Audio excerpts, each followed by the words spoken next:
Megan Fox has the story. Megan Fox. Megan Fox. Megan Fox. Megan Fox. Megan Fox, a national journalist. Mastodon. I will never be able to say that. It feels like the Flintstones live there. It does. Well, don't trust women. I think you just touched on that with your last. That's what they brought. We're going to have to bring back chaperones. Jesus, no. Just careful. Stop! Break! Ooh. Hard right. How did you screw up a stove, Megan? You're a woman. I thought that was baked into you, like at the genetic level, how to operate kitchen equipment. And honestly, Megan, if you don't like it, I'm sorry. I've been very nice to you. You got Dino hanging out outside chewing on a large bone.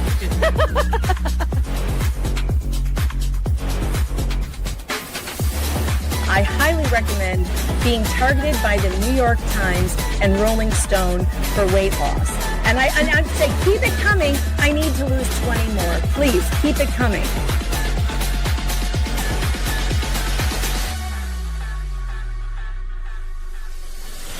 Explain to me, Megan, why did this country not have a holiday once a year? That's the time you vote. If you don't show up and vote, up your ass. You don't get another chance. You don't get, I don't care if you're in the hospital. Crawl to the stake, crawl there. But that's it, 1 day, 12 hours, and then you're done. And you count them that day, and that night you know who the hell won. I will eat you alive. You want to tangle? You want to go? The only thing going through my head is, what are you going to do when Megan Fox runs wild on you, brother? He made a deal with the devil. She's the devil. He wants that. Oh, God. Gross! Oh! All right. Penalty box for slug. Yep. Of a mile. Are you ready to behave yourself now, slug? This frustrating rep. Are you ready to behave yourself? Repossessed puppies. I'm hiding pork chop. ASAP. Have you seen his little pork chop? Oh my God, pork chop is the cutest. That sounds bad. Have you seen it? Pork. It's pork.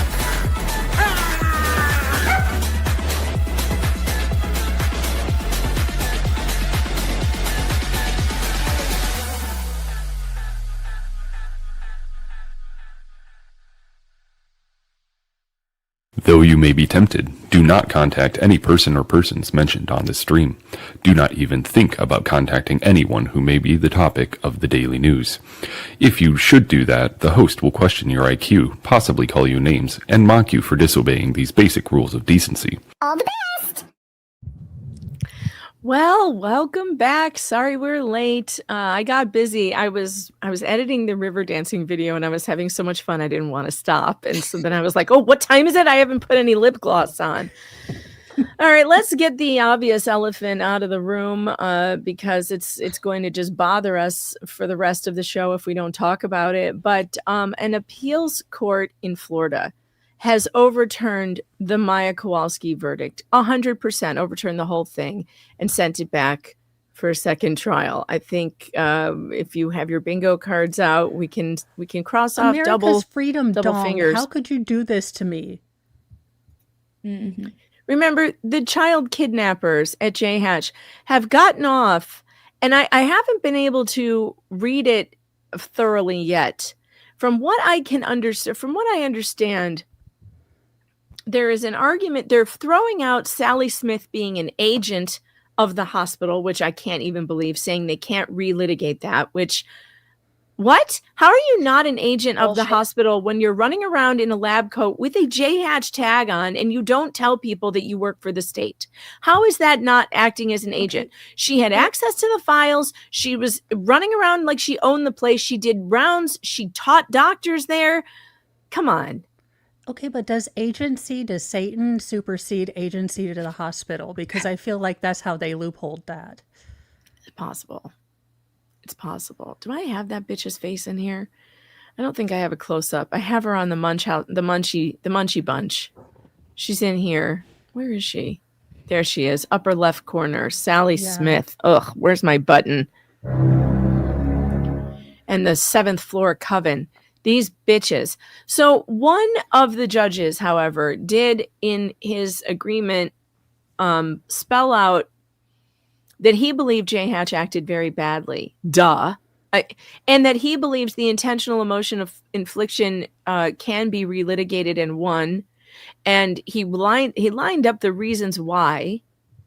And it was basically around Kathy Beatty and her statements to Maya about being her new mother, and her mother can't take care of her and she needs to be in foster care and she'll be her new mother, all that. Plus the leaving the toilet away from the bed and not coming when she called and all of that stuff. He agreed that it was outrageous. I don't know what the best thing here is to do, whether it's to appeal the appellate court decision to this Florida Supreme Court, or to try the whole thing again, or to give up entirely. I don't know. But it sure feels like the deck is stacked against you. It's like the deck is stacked against you. There is no justice. And here's the thing that really bothers me. To send the entire thing back for a retrial, the appellate court must know, they must know that a family like Maya's cannot pay for another 8-year slog war with J. Hatch. It took 8 years to get this to court. It took millions of dollars. Greg Anderson had to sell his house, put his children in from private school into homeschool just to afford to litigate this case. How are they supposed to do it again? They can't. And here's the thing. As a person who has CRPS, and I've never had this happen until last week, I've never had a point where I couldn't put my foot down. And I know I did a big kind of joke about it, but it was terrifying. I was away from my phone, could not put my foot down. And I've had 6 kids with big old heads. I have never had a pain that nearly made me piddle myself. And here I am screaming. And since Mr. Moe's really soundproofed the room because we have feral children, it was terrifying to not know, okay, are they going to find me in 10 minutes? Are they going to be able to, can I even sit down? You know, I can crawl, I guess, if I need to. But, you know, having those things and then to know that someone did that to a child in a hospital, I cannot explain how black-pilled I am today. That's why I'm dressed as a Disney princess, to kind of keep my mood going.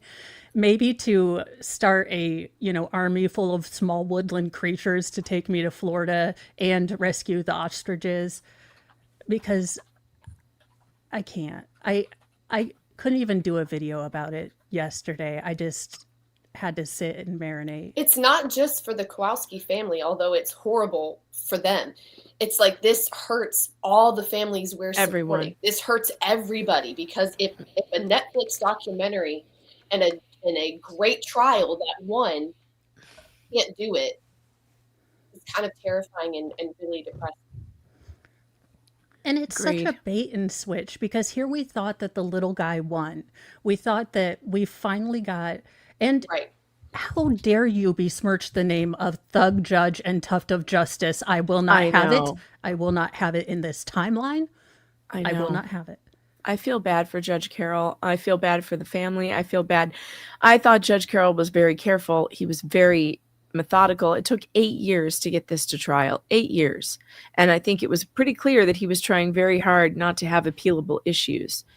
And I still don't understand the entire thing, and I need to look at it. And I have questions out to my sister, and I'm hoping that my sister might read through it with me on a stream if she has some time, so I can get her opinion. She does a lot of appellate work, and I believe that she'll have good insight into it. But these issues are so complicated as far as the medical, not only the medical issues, but how the law views these things, that it's going to be really difficult to pull this apart.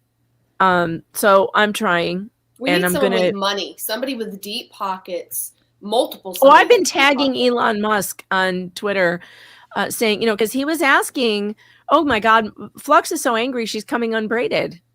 Oh yeah, I'm getting unbraided. I'm mad. I'm so mad. We're going unbraided because I can't even speak. I'm just sitting here fucking fuming. Yeah, it's Like, awful. yeah. What we watched livid. and what we witnessed, no appellate ruling overturning some technicality of the law that they're reading in a different way than Judge Carroll did is ever going to change the fact that the American people, that a jury of her peers decided in her favor that J Hatch were a bunch of kidnapping, baby stealing torturers.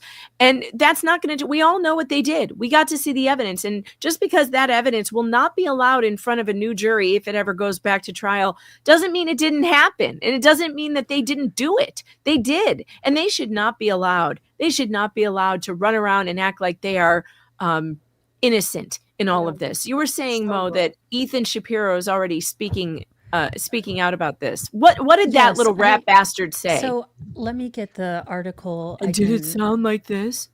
Did it sound? Let's see here. JH won a huge victory today for child so they kidnappers also everywhere. Let's see. Where is his butthole? I stopped reading it because I was like, "Fuck." That was Shapiro. me. I read one article and I was like, "No." Okay, I'm let's done. see here. So, quote, this opinion sends a clear and vital message to mandatory reporters in Florida and across the country that it is their duty to report suspicions of child abuse and critically, Nobody said. No, first of all, no one in this trial said they shouldn't have called CPS. No one. What this trial? They called DFS. DFS at first said there's nothing here. And then Sally Smith ginned up a bunch of bullshit to call them back in. That's what she did. That's what she did. They lied. They lied to make sure DCF came in and took over. The issue on trial was not that a mandatory reporter should not report what they think is abuse. It was that once they had her in their clutches, they mistreated her. He's so full of shit. And that's not what the appellate ruling was about either. Megan, that's why I was like, look, y'all, I'm not even reading the rest of the effing article because this is, I was like, put in your earbuds. I have some thoughts. Because even the one judge who did it wasn't a dissenting opinion, it was an agreeing opinion, but he wanted to go further. He even said there are issues of Chapter 39 that should have come into this case and that could come into a retrial. So because the jury needs to understand the totality of the circumstances, how we got here, why we're here in the first place. You can't keep all of the dependency court stuff out. You just can't, or the jury won't understand. So him saying that, boiling it down to this being a mandatory reporter issue is absolutely bullshit. It isn't about that. It's about how the hospital treated her when they had custody of her. It wasn't about should they or should they not have taken custody of her. It was, did they hold her? Well, there was a part about the 7 days of the kidnapping because they didn't have approval from the dependency court to keep her. So how is this a mandated reporter? How is this a mandated reporter issue? It really isn't. No one argued that they shouldn't have called in the first place. What was argued was that their treatment of her, they kept her illegally, and then they treated her, they abused her and terrorized her and drove her mother to off herself. That is the case. Sorry, I interrupted you reading Ethan Shapiro's retardation. Yeah, it's not. What else did he say? He basically said, let's see here. Their good faith participation in child protection activities remain protected. The facts and laws have always prioritized protecting children, the most vulnerable among us. Well, he's obfuscating the issue. The issue is not only did the hospital undertake an almost negation of her real diagnosis, basically tested her diagnosis while billing her for said diagnosis. They were trying to prove that she had conversion issues instead of, Yeah, and then they didn't even treat her for CRPS. conversion. Then they said she had the conversion issue, but they didn't even treat her for it. That's the thing that really kills me. They were supposed to give her a certain amount of physical therapy and all this other. The guy came 2 times in 3 months. And they billed her under a code that is labeled for CRPS. So yeah, they did. However, I will say this. I agree with the appellate court that issue, and so did Jack Kowalski, by the way, because he only asked the jury for $1. for that, the insurance fraud thing, he only asked him for $1. And that I understand because they never showed any evidence that he was billed, that he paid anything for it, that we didn't see any of that insurance paperwork. It's not that I don't believe that it happened, but I think they could have litigated that better. So throw that out, fine. Throw out the insurance fraud, no problem. Yeah. I have no problem with that. But to throw out the stuff against Sally Smith for being an agent of that hospital, fuck them. That's crazy. There's no way that she did not identify herself. She led them to believe she was a Johns Hopkins doctor, and she absolutely was acting as an agent. I don't believe for 1 second that she wasn't. I'm sorry, guys. I'm pinning the stuff now. The bingo link is now in the chat. I'm pinning it to the top. I know you guys are looking for it. And we can already check off Flux is going to get angry. And we're all angry. We're all angry. Let's go. I have a new card for us today. I did change it up a little bit to be a closing argument card. You'll see a lot of the same squares, but I've added a few in here. Here's what we have today for bingo. I should have added something about Maya, but that happened after I did this. Dumpster moment. Hair talk. Well, you know what? We've got our dumpster moment. Yeah. Because the appellate court threw Maya in a dumpster. So not only does J Hatch throw cake and Jesus in a dumpster, but the appellate court of Florida threw Maya and her whole family in the dumpster. So we've got that. Check that off. Hair talk, well-timed pause. That's good for closing arguments. State lies, evasive answers, didn't do nothing. Meg's blood pressure. Yeah, you can check that off. Not working. Court staff cries. Court staff cries is a new one. Drunk or high witness. Megan snorts. We all hate the prosecutor. Free space. Flux hates prosecutor. Appropriate loving parents. What a bitch. Judge Werther's break. Fake words. Get squunched. Spider-Man meme. Thug judge. Megan hates prosecutor. Prosecutor stares down jury. Pacing. Which I meant pacing back and forth in front of the podium. Lazy investigator, demonstrative. Megan hits wrong button. Witch sighting, perjury, unknown significance, ostragenesis imperfecta, bendy babies, AI portion of the show. Flux pets cat, Carrie's dad smoker's cough. Flux chooses violence. For fuck's sake, unfucking real. Let's check those off too. What, if anything? Awkward pause, annoying hand gestures, baby stealing, stealing cats, prosecution gets wrecked, facts, wiggle, wiggle, inch cough. Nick demonetizes the stream. Okay. Yeah, we can definitely check off what the fuck or unfucking real. Like what? How is this even real? I think we can check off Flux hates prosecutor because I hate the government and the prosecutor is government and fuck all of them. Who has bingo already? And who has bingo already? And her watching the jury, like, again, I'm with Flux today. Don't look at me, heifer. Like, I don't want to see. I would start building a Daryl Brooks box fort. Yeah. Yeah. Same. It's time for the Daryl Brooks box fort. Oh, God, I've got a picture of him in here somewhere. I wonder if I still have it. Did I You have to look up Linus Wallace. He did a South Park, like 40 minutes worth of South Park style clips from the Daryl Brooks case. And it looks like he has some from the Amber Heard. I did a stream watching him because I was Judge Mommy yesterday, only I would have said no. That was funny. That was a good time. Do you remember this one, you guys? Oh, God. The Shopkins and the SS Squad and John Shopkins All Children's Hospital. Like, God, poor there were Maya so many after good ones. winning, just that feeling. Yeah. Remember watching them like set strong emotions, and then now to have it just completely ripped from underneath them.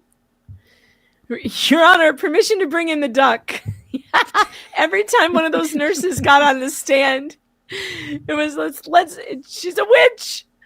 Oh God, I can't with this. I can't believe this happened. Look at this demon. Remember this demon who threw Jesus in the dumpster? That thing was horrific. Whatever that demon monster was, that was. At least that one appellate judge was giving a roadmap to a win for a second trial, if there is going to be one. But he was giving a roadmap, basically saying the nurses acted horribly, all these people, the social worker acted. It's objectively horrifying what they did. And he cited cases where people had been treated less worse than that. Is less worse word? I don't even know. But he cited cases where people had gone through things that were not as bad as what Maya went through, and they won their intentional infliction of emotional distress cases against hospitals and doctors. So the good news is, the silver lining is, I do think she can win, but I think it's bullshit that they gutted this the way they did.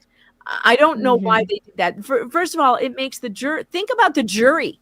They spent months of their life, 33 days. I covered the trial, but that did not include the time the jury was there, because we didn't do voir dire. We didn't do any of that. They were there for at least another week after that. They spent so much of their time weighing the evidence, looking at the facts, determining what happened, and their hard work and effort has just been thrown in a dumpster by the appellate court of Florida, and I think that should be illegal. I think you should not be able to overturn a jury verdict like that fully. If you want to overturn 2 counts, whatever, I guess the argument is, if they didn't throw out the whole thing, the appellate court believed that the entire case was biased and the jurors were biased by getting information that was needlessly, what was the word they used? Emotionally Inflammatory, that they shouldn't have gotten. I'm not sure what that information was, though. I'm not sure what, I still don't know what it was that the appellate court said that the jury shouldn't have heard, because I haven't read it as carefully as I need to.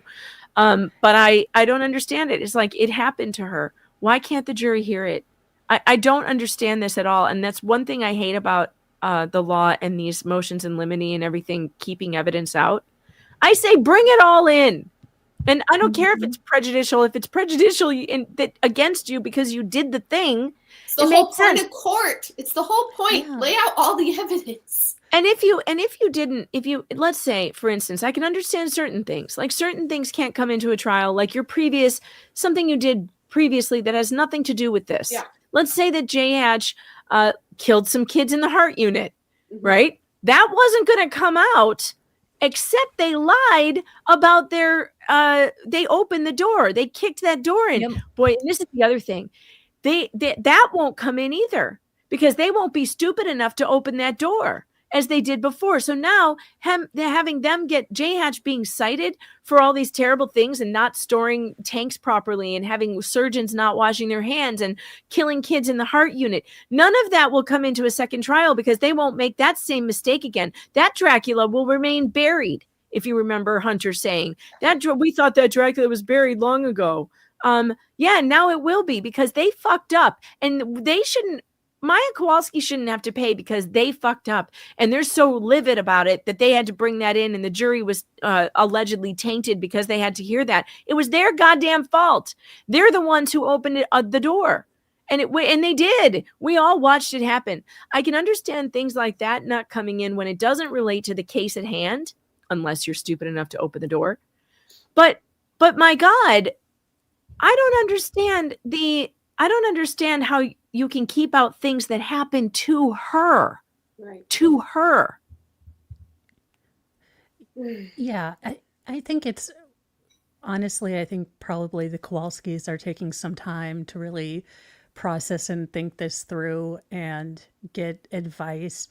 And as much as we want to take it to J. Hatch, there's a price in CRPS when you deal with stress.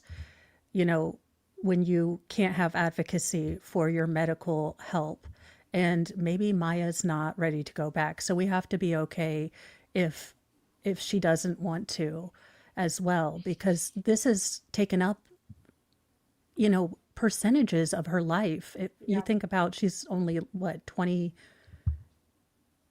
trying to think here, very young. And she's already lost her mom, and maybe she doesn't want to do this again. And we have to be okay with that. But we're here and ready to be supportive. And that's one of the good things we can do. We can shine a light on the Timms case. We can, tag people and not let the Maya Kowalski case go without a fight. We can redo the trial and we can do some more of the depositions. So it's not a good day, but look, I'm trying to be Disney princess like. We can all smile. Sort of. It's really bad. It's really bad what happened here, and I'm going to look into it more deeply. Greg Anderson has not made a statement, to my knowledge. Optopus says juror number 1 must be pissed. He went through internet hell just to have this thrown out. Unfortunately, I hate to report that juror number 1 is probably not going to make it. He had a massive heart attack, and he has been not doing well. Really? I heard an update yesterday. His wife said it was the first time she heard him say he's tired and in pain. And so I believe he's still hospitalized and it's not going well. So pray for juror number 1's wife and for their family as they go through this very difficult time. And yeah, all around, it's just bad. I did reach out to Greg Anderson this morning, actually. I waited a couple days. Wasn't he the one who had his hair spray painted for Halloween? Yeah. Yep. I reached out to Greg this morning. I did not get a hold of him. I left him a message. I'm sure he'll call me back. I gave him a couple days because it was like I could barely deal with it. I mean, here, I imagine that he is devastated.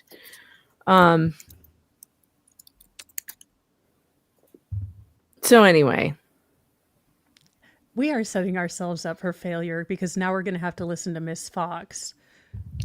Get your booze out, luckily, people. Luckily, we're still on Carol on Catherine. Oh, so thank Jeebus. I don't think she's done yet. We are in part 2 of the closing arguments in the Timms case. And,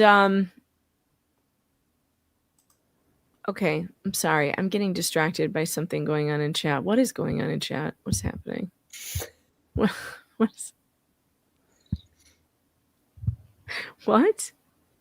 I'm just confused. Oh, wait. I'm lost also. Don't you love when chat's just confusing sometimes? I love it when chat goes off on a tangent that has nothing to do with anything anyone's talking about, and you're like, They like, go wait, on their own side quest. Did I miss something? What did I miss? Puzzler, thanks for the 10. I hear that Bill Nye likes to decorate his moist chocolate birthday cake with a list using square bullet points. It's been a pleasure supporting the Timms and trying to tease Megan. That's it, Puzzler. You are contempt of chat already. Go directly to the Timms fundraiser and donate your fine. I don't care what that fine is. You just donate it today. By the way, speaking of, I need to put the fundraiser link in the description of this video. Please do support the Timms. I got that one already. Patrick, thanks for the 5. Can a letter writing campaign be sent to Agent Bitch from J Hatch about gal fraud in Levy City? GA1 fraud in Levy City. That's how I see Agent Bitch getting karma. No, probably not. Don't contact anyone yet again. No. Don't ever do it. There's no point in doing any of it. It doesn't help. It only makes things worse. When we do letter writing campaigns, we do them to elected officials, and that's it. So elected officials can be swayed by public opinion. Everybody else, leave them alone, because they will just cry harassment, and we don't need any of that. We don't need any of that smoke. J Hatch is already going to trust me on this. J Hatch is going to go on a revenge tour. They are going to go on a revenge tour. I don't want to think about that. I don't either, because they are going to. They are nasty pieces of work. Their lawyers are some of the nastiest lawyers I've ever seen, doing things. That Hunter guy was involved in the dependency case. For whatever reason, and I don't know what it is, he wanted to take Maya away from her family, and he was personally invested in it. These guys are personally invested in this, and they want revenge. And I have no doubt that they are not going to, I have no doubt that they're going to go after everybody they possibly can. And the scary part is J Hatch has big, big pockets to do it. Mm-hmm. So wait for it, because it's going to be ugly. It's going to be ugly. Giving them a win like this, it doesn't mean they didn't do it. And the appellate court didn't say they didn't do it. That's the thing. They're not disputing that any of these things happen to Maya. That's the crazy part. But JH is going to pretend like they didn't do it. What was it? I'm gonna have to ask my Mrs. Flux's grandmother, her son. I know this is kind of a bunch of way. It's not my husband's brother's cousin's girlfriend. It's Mrs. Flux's grandmother's son. So like, I guess like her kind uncle, of in-law. So her uncle. Not really, because like they got married after the fact, so we're all just kind of like it's her son, but we all hang out as a family. Okay. Like, so like a step uncle. Yeah. Okay. Yeah, Gotcha. like a step uncle. It's his wife, so like our step aunt. She works in like marketing and stuff at Johns Hopkins here. And she was actually in the office when some big head dude got the phone call about the decision, and she got excused from the office because he had to obviously I got to ask her, see if she has any info on like what they're doing on the inside. Because I was like, you were there? She's like, yeah, I work there in marketing. I'm like, what they're doing is dancing. They're dancing naked around the throne of Aslan right now. That's what they're doing. They're having a big old party, a satanic party with the torches and the capes, and celebrating that Aslan is dead. That's what they're doing. Yeah. Now, here's the thing, though, folks, and I truly don't believe evil ever wins. So it sometimes looks like it's going to. But there will be reckoning in if not in this world, certainly in the next one, for the shitty things that these people have done and for the way that they have behaved and for Beata's family. I can't think about this. I can't. It's just I'm gonna get into it at some point. I want to talk to my sister. And I would really like her with me on it because appellate court rulings are difficult. And this one in particular is difficult. And I'm not a lawyer. You guys know I'm not. And I would like a lawyer's opinion on it that I trust. And I trust her. So I'm going to try and get her to schedule a time to do it with me, either on a live or a pre-record, so that she can explain better than I can. Ian Runkle did go over it last night. I watched a lot of that. And so I would recommend watching him from last night if you want to see a detailed reading of the appellate ruling. But more will be coming on this channel. I will certainly be following it. I'm hoping to get Greg Anderson. Maybe he wants to come and talk to you guys. You know, he loves you guys. He loves the chat, and he might need a little comforting as well. So we may try to get him on here and have him talk about it. Again, a lot of people are asking, get Maya on. No, I wouldn't even ask her right now. And it's not just because she's going through this awful thing, but also she's still currently involved in litigation. Or she shouldn't be doing any interviews anywhere. I agree with Ian Runkle on that. She should not be doing any interviews anywhere because J Hatch will use anything she says against her. And believe me, when they used her going to homecoming, her prom dress, remember the homecoming? Homecoming. That was the first time I called anyone a T-waffle on X, and I didn't realize that if you post it to someone who's posted something, it actually goes to the original person. I think it was a lady from Court TV. Yeah, Hi, that was me. Oh, I've called her a major cunt also. Julie, what's her name? Julie something on Court TV. Man, she was awful. Criticizing her for wearing a short dress. Fuck you, Julie. Like, have you been shopping for homecoming dresses? Because they don't make them any longer than just past the ass, first of all. And this this girl didn't have a mother to help her pick one out. So thanks a lot, J Hatch, for not letting her have her mother so that she could actually have some guidance in helping pick out a dress if it was inappropriate, which it wasn't. She's 16 years old. Leave her alone. Yeah, well, that and the other thing that J Hatch and this trial, the Timms, what law doesn't seem to understand about chronic conditions is that you have good days. So maybe Maya was having an okay day and she wanted to go to homecoming. What I noticed about that picture was how stiff she was sitting. Like she was kind of fighting through some pain. That's what I noticed. So there's interesting things that you notice, but Yeah, it's like apparently what if you have a Carrie- pain disorder, you're supposed to stop living your life entirely, never go anywhere, Yeah. and always look sad. Just so you know. I mean, what many of you, if Mo didn't tell you that she suffers, I don't think a lot of you would know, because she's always upbeat and cheerful and in hilarious, and she doesn't appear to be in any pain. You look perfectly healthy, Mo. How you're not in any pain, and if you were in pain, we would. And you don't look like it. So and you're that's the not, I thing. guess, according to Jay Hatch. And that's the problem with having chronic pain is like right now, I'm pretty sure I have a full-blown ear infection, but I didn't realize it until my ear fully clogged up because my pain never goes below a 5. Mm-hmm. So 5 has become my new normal. Right. So, and then up to a 7, I'm pretty functional. Now a 9 or a 10 would probably stop most people in their tracks, but I've kind of gotten, so it really is hard to kind of, that's why like my dentist will say, oh, you have a cavity. I'm like, didn't No, I notice. didn't even notice it. Yeah, See, because your pain tolerance is so much higher now. Fully agree with that. Like when I had my hip issues, like I could barely walk. And then I had hip surgery. I'm like, oh, my hip feels so much good. Wait, why does my knee hurt so bad? Like, what? And they're like, oh yeah, you kind of had an issue with your knee for a while. It didn't hurt. I'm like, no, my hip hurt.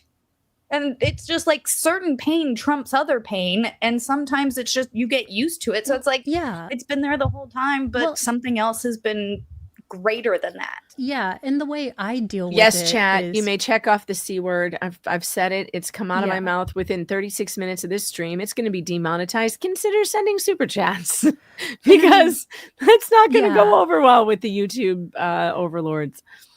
And the way I deal with it is making fun of it, but it's very real and it really does affect my life. And maybe one day I'll be brave enough to really show exactly how much it does affect. But there's also that thing of it's incredibly vulnerable. Like Mr. Mo has, pain gets so bad that I can barely function. I'm like, I don't know. And you get kind of panicky. It's almost like an out of your own body experience. And it's not just me. That's the problem. It's not just Maya. It's her family. It's everyone around her has to change. I spend a lot of time in my room now because loud noises, and I don't want the boys, the feral boys, to have to, modify their behavior. But they also were born without an inside voice that they can remember. So, I have one like that. It's Why the are you balance screaming? of letting them still be kids, but also that's why my room is so soundproofed, because sound really can overstimulate me when I'm having a bad pain day.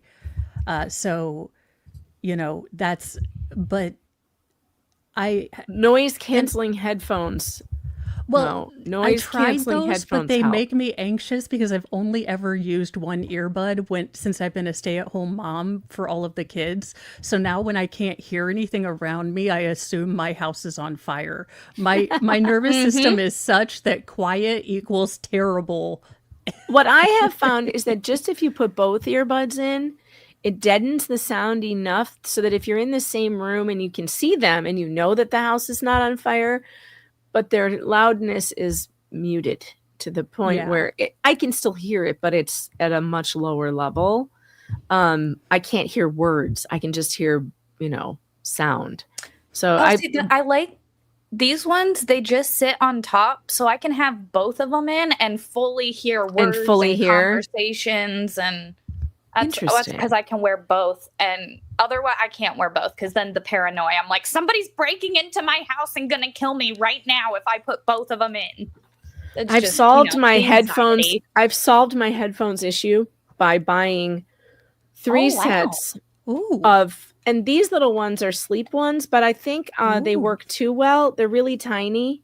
so that they're super tiny. But wow. I think they work too well, and I can only wear one from now on because I didn't hear my alarm this morning. And so I had to drive my kid to school because we missed the bus. And I'm not sure it went off, but also, I don't know. But these are great for the sleep ones. But now I have 3 sets, actually 4 headphones. So they never run out of batteries because one's always plugged in. Because I do that too. Really tired. I'm really tired of not having Bluetooth headphones. I listen to them all day long. It's part of my problem.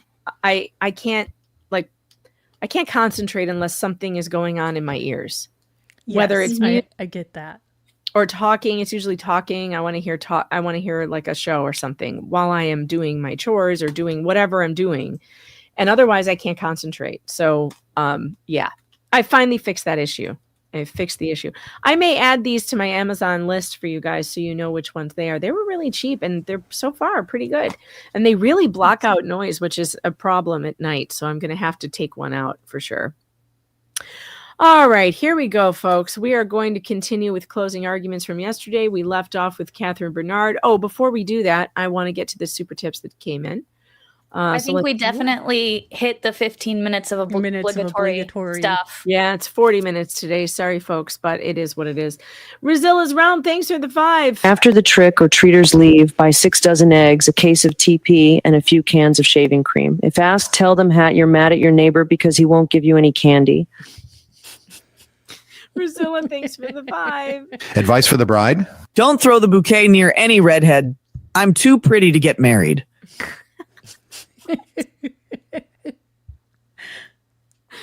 I don't know what that means, but you know what? Whatever. Okay, here we go. Let's push play. We have talked enough. The state's theory simply doesn't make sense. No, it doesn't. It doesn't make Good way sense to start for the day. why multiple mandated reporters would vouch for these people. It doesn't make sense that Jameson was allegedly diagnosed with non-accidental injury on January 18th of 2022, 4 days after he was taken from his parents. You heard the DFAC's testimony saying, we rely on the experts. But do they? Did they actually did they? No. To any of the doctors? Did they ask the questions? Did they ask to see the scans? Did they ask questions like, if this was an inflicted injury, why were there no other signs of abuse? No blood in the eyes, no blood in the brain, no soft tissue damage, no bruising? Because frankly, it is up to y'all to judge the credibility of each and every witness, whether they're an expert or not. But I personally have a very hard time believing Dr. Messner when he says that it is possible to squeeze a child so hard that you fracture his ribs while causing no bruising, soft tissue damage, or internal damage to the organs whatsoever. Yeah, I find that very hard to believe also. Anybody else? Show of hands. Yeah. Who finds it hard to believe that Dr. Stephen Messner says you can squunch a baby so hard, ribs break, but no bruises form? What the? Does he think That's making crap up. Born yesterday? Yeah. State makes shit up. Is that on the bingo card? They're making shit up. They're making shit up. At least in the Murdaugh trial, the science officer threw his phone around. I mean, Dr. Messner could have at least gotten a shake weight or something. I'm just Yes, it's on the bingo card. They're making shit up. What else did we do today? We had others. We had Flux gets angry. Flux chooses violence. Yep. That'll work. The Flux thing. The C word. Flux hates prosecutor. My blood pressure stopped working. God, I'm one away from bingo. Excellent. I think we can check off Megan hates prosecutor. Hater. We all hate the prosecutor. Okay, there you go. Yeah. Catherine just talked about lazy investigators. I mean, she just asked, did they even talk to doctors? Oh my God, bingo! I win. Nice. I win. Chat. Let's see. Panel cheats. Is panel cheats on here? Just kidding. See things like elevated lipase levels. And we don't have time to get into every single one of the dishonest things that Dr. Brown said, but when we went through the entire CHOA medical record, The list is so long. The shade. Catherine. We don't have to get into every single one of the dishonest things that bitch said. Where did she turn to look at the clock or the clerk? It's like, where was she turning to look when she said that? The judge? I don't know. know. Let's watch that again. That was funny. you'd see things like elevated lipase levels. And we don't have time to get into every single one She's like, of the dishonest things that Dr. I think she was like, I think the clock might be behind her. I think that might be it because I don't think she was looking at the clerk. But it maybe the clock. Maybe she was gesturing toward. We don't have time to get into every single one of the dishonest things that Dr. Brown said. But when we went through the entire CHOA medical record with her and all the places where there were abnormal readings that she had put in her report as normal, and then when we asked her about it, oh, it doesn't matter anyway. It doesn't matter anyway. How many times did we hear that? If it didn't matter, you could have been honest about it in your report. And then maybe we could have believed you that it didn't matter. Yep. By the way, state lies. State lies. Who's got state lies? Check it off. State fucking lies. Oh, we can't check off river dancing. I forgot. I showed that to you girls before we went live. I didn't show it to the chat. It's not done. I'm still editing it. But as it stands, I don't think you can.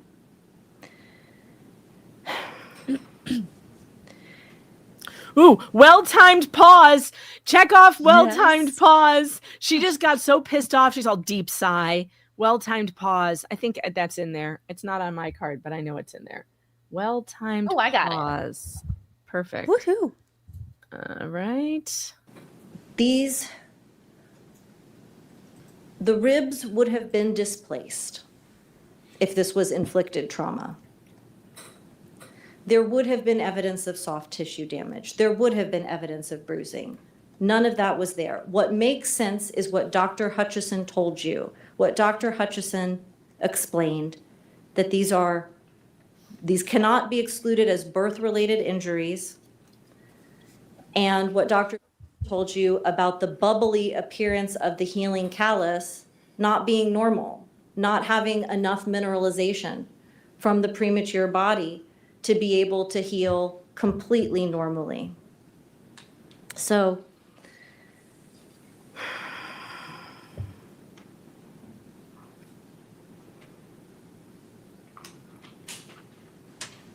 that DFACS form, that DFACS policy that we now have to allow parents to get a second medical opinion.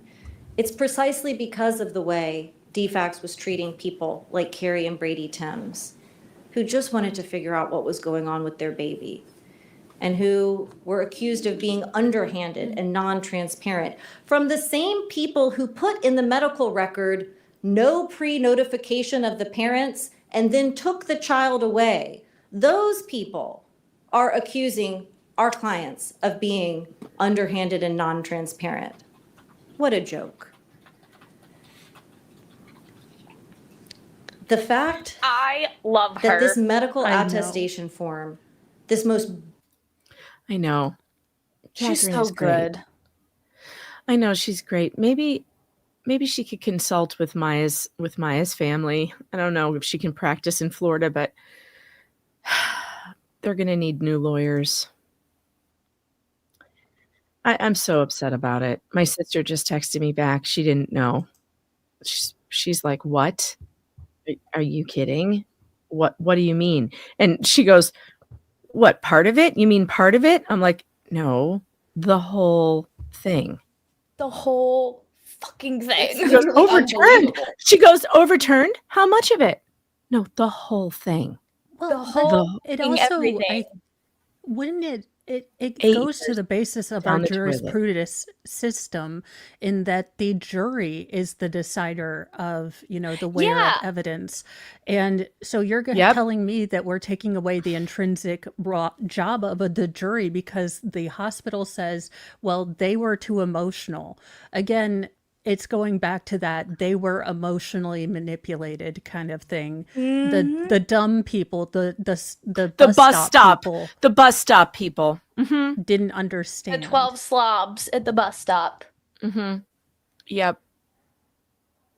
I know, Rach. I know. It's very upsetting for us right now also. And I feel that when Dr. Corcoran sent me the appeal order, I couldn't even read it. I couldn't even read it. In fact, he called me yesterday and we had a conversation about it. And within 5 minutes, I was screaming into the phone, literally screaming into the phone. And he started laughing and he goes, I didn't call you to upset you. And I'm like, well, God damn it, I am upset.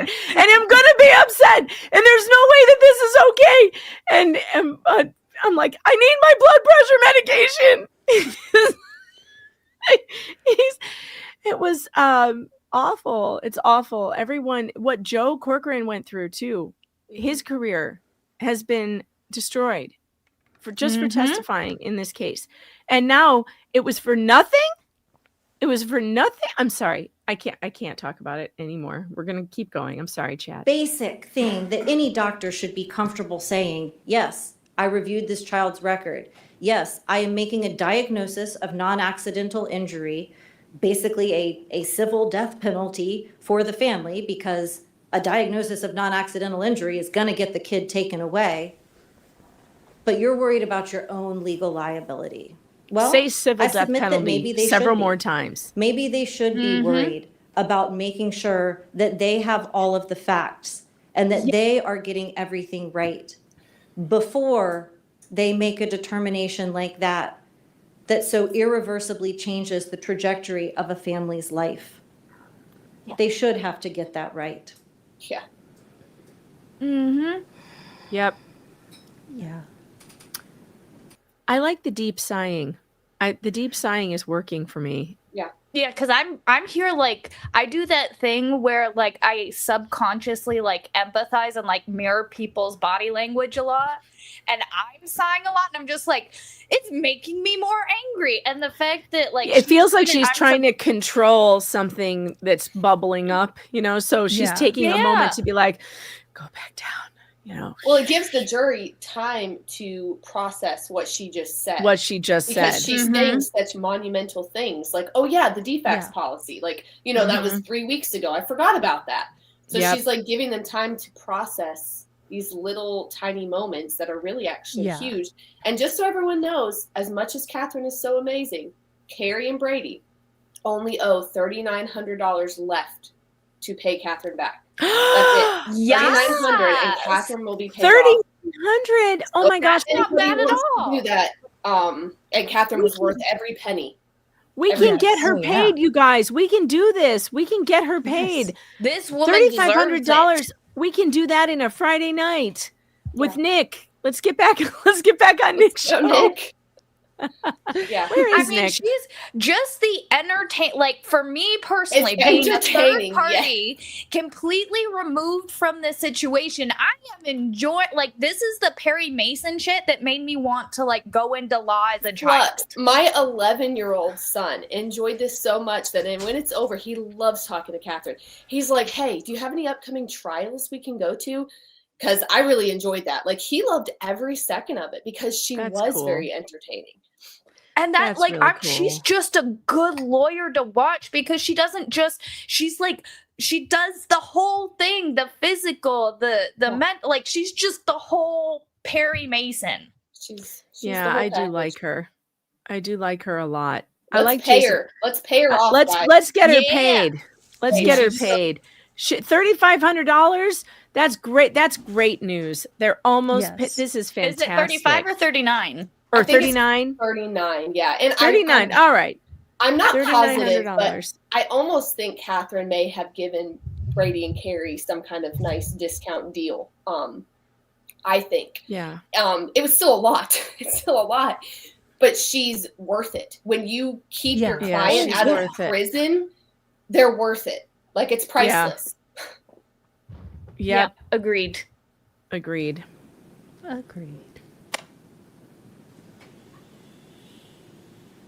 I just keep thinking, we so want to be able to talk to you again after the state does, because that's kind of been their game from the beginning, is hiding the ball. We didn't hear what their actual theory was of what was done to Jameson until this trial, until they were actually asking people on the stand. And those people were saying, well, maybe it could have been bending or squeezing or grabbing or any of these things. Bendy babies. Bendy babies. We didn't get to hear about that until this trial. And so you will hear from them, oh, he didn't have any additional fractures. Well, you heard from Dr. and other doctors that environments change over time, medication exposure during pregnancy changes over time, deficiencies change over time. Things can get cleared up, and thankfully that is what appears to have happened with Jameson, that these were early in life issues that hopefully will not continue to be serious issues for him. But I guarantee you that if those genetic tests had come back without a genetic variant, the state would have been all over that as evidence that there is no possible genetic cause for this. So I'm with Mr. Hood. If you had nothing else before you other than the genetic irregularities in collagen production, that would be enough for reasonable doubt in this case. But when you combine that with the open dishonesty and concealment of evidence, the failure to photograph, the failure to record and maintain records of the accusations being made, and then lying to us on the stand about the conversations you had, what were they trying to hide? I think she lied. It was that they made the decision to take Jameson away before Jameson even got to the hospital, really. Yeah. The skeletal survey was a formality. They were looking for something. And I don't know why they would want to do that. Check off perjury. They lied. But they did. That's what happened. Just a little minor And perjury. so all that's left at this point is for you, the ladies and gentlemen of the jury, just a scotch, to make the right call here. And I think everything Mr. Hood said about reasonable doubt is absolutely correct. There's no way that the state has built a wall free of cracks here. They have not in any remote way excluded all reasonable theories of innocence. They have disrespected, dismissed, and marginalized all reasonable theories of innocence. They have done that directly to the Timms. They have done that to the Timms family members. They have done their that witnesses. to the Timms counsel right here in the courtroom. Uh-huh. That is how they have treated reasonable theories They're of a bunch of innocence. bitches. But that is basically why we have you, ladies and gentlemen. What a bitch. What a Check bitch. off what a bitch. What a bitch. Basically, she was telling the Yes. jury that the prosecution is a big old bitch. What a bitch. Check it off. God, we're going to get a full card today. The judge damn, I don't will have tell it. you in the charge Me either. that you will evaluate credibility and bias towards a party. And I would argue that every single one of the state's witness was biased against Carrie and Brady Timms from the moment they talked to Dr. Carla Garcia, who was not brought before you, or the moment they talked to Dr. Verena Brown. People who wanted to come before you as child abuse pediatricians. Not pediatricians, not people who are concerned about the best interest of children, but people who have spent their entire careers in this closed environment of child abuse, of 100% child abuse cases. Because when you have a hammer, everything looks like a nail. Yep. But this wasn't just one of thousands of cases. Like, with Dr. Messner, how, we had to keep bringing him back to, we actually want to know about Jameson's case. What did you do in Jameson's case? He wants to, he's very good, looks at the jury. He and Dr. Brown, they spend a lot of time talking to prosecutors. They speak to prosecutors' conferences. They help prosecutors prosecute. I hate her so They much. spend Thank you their for zooming time- in, cameraman. That was driving me crazy. Look, she's still. Oh, wait, that's on the bingo card. Prosecutor stares down jury. Prosecutor stares down jury. Oh my God. Megan, she looks like the chick Gelfling from the Dark Crystal. It's Oh my creeping me God. out. Jeff would have totally said that. It's totally true. Oh my God. Does. She's creeping me out. I'm like, where's the Skekski? This bitch is about to get stabbed. JKD, we need a meme. We need another meme. Are you here? You were here earlier. This just woman is so far beyond irritating. Yeah, but she's not good, so I don't want to associate her. Like, she needs to look like Kathy Holschool as Skekski. But Yeah, I was going to say. she looks like a Gelfling. It's weird. Oh my goodness. It's very weird, but also very hilarious. And I'm here for it. I am. For our behalf. I'm here for it. I love it.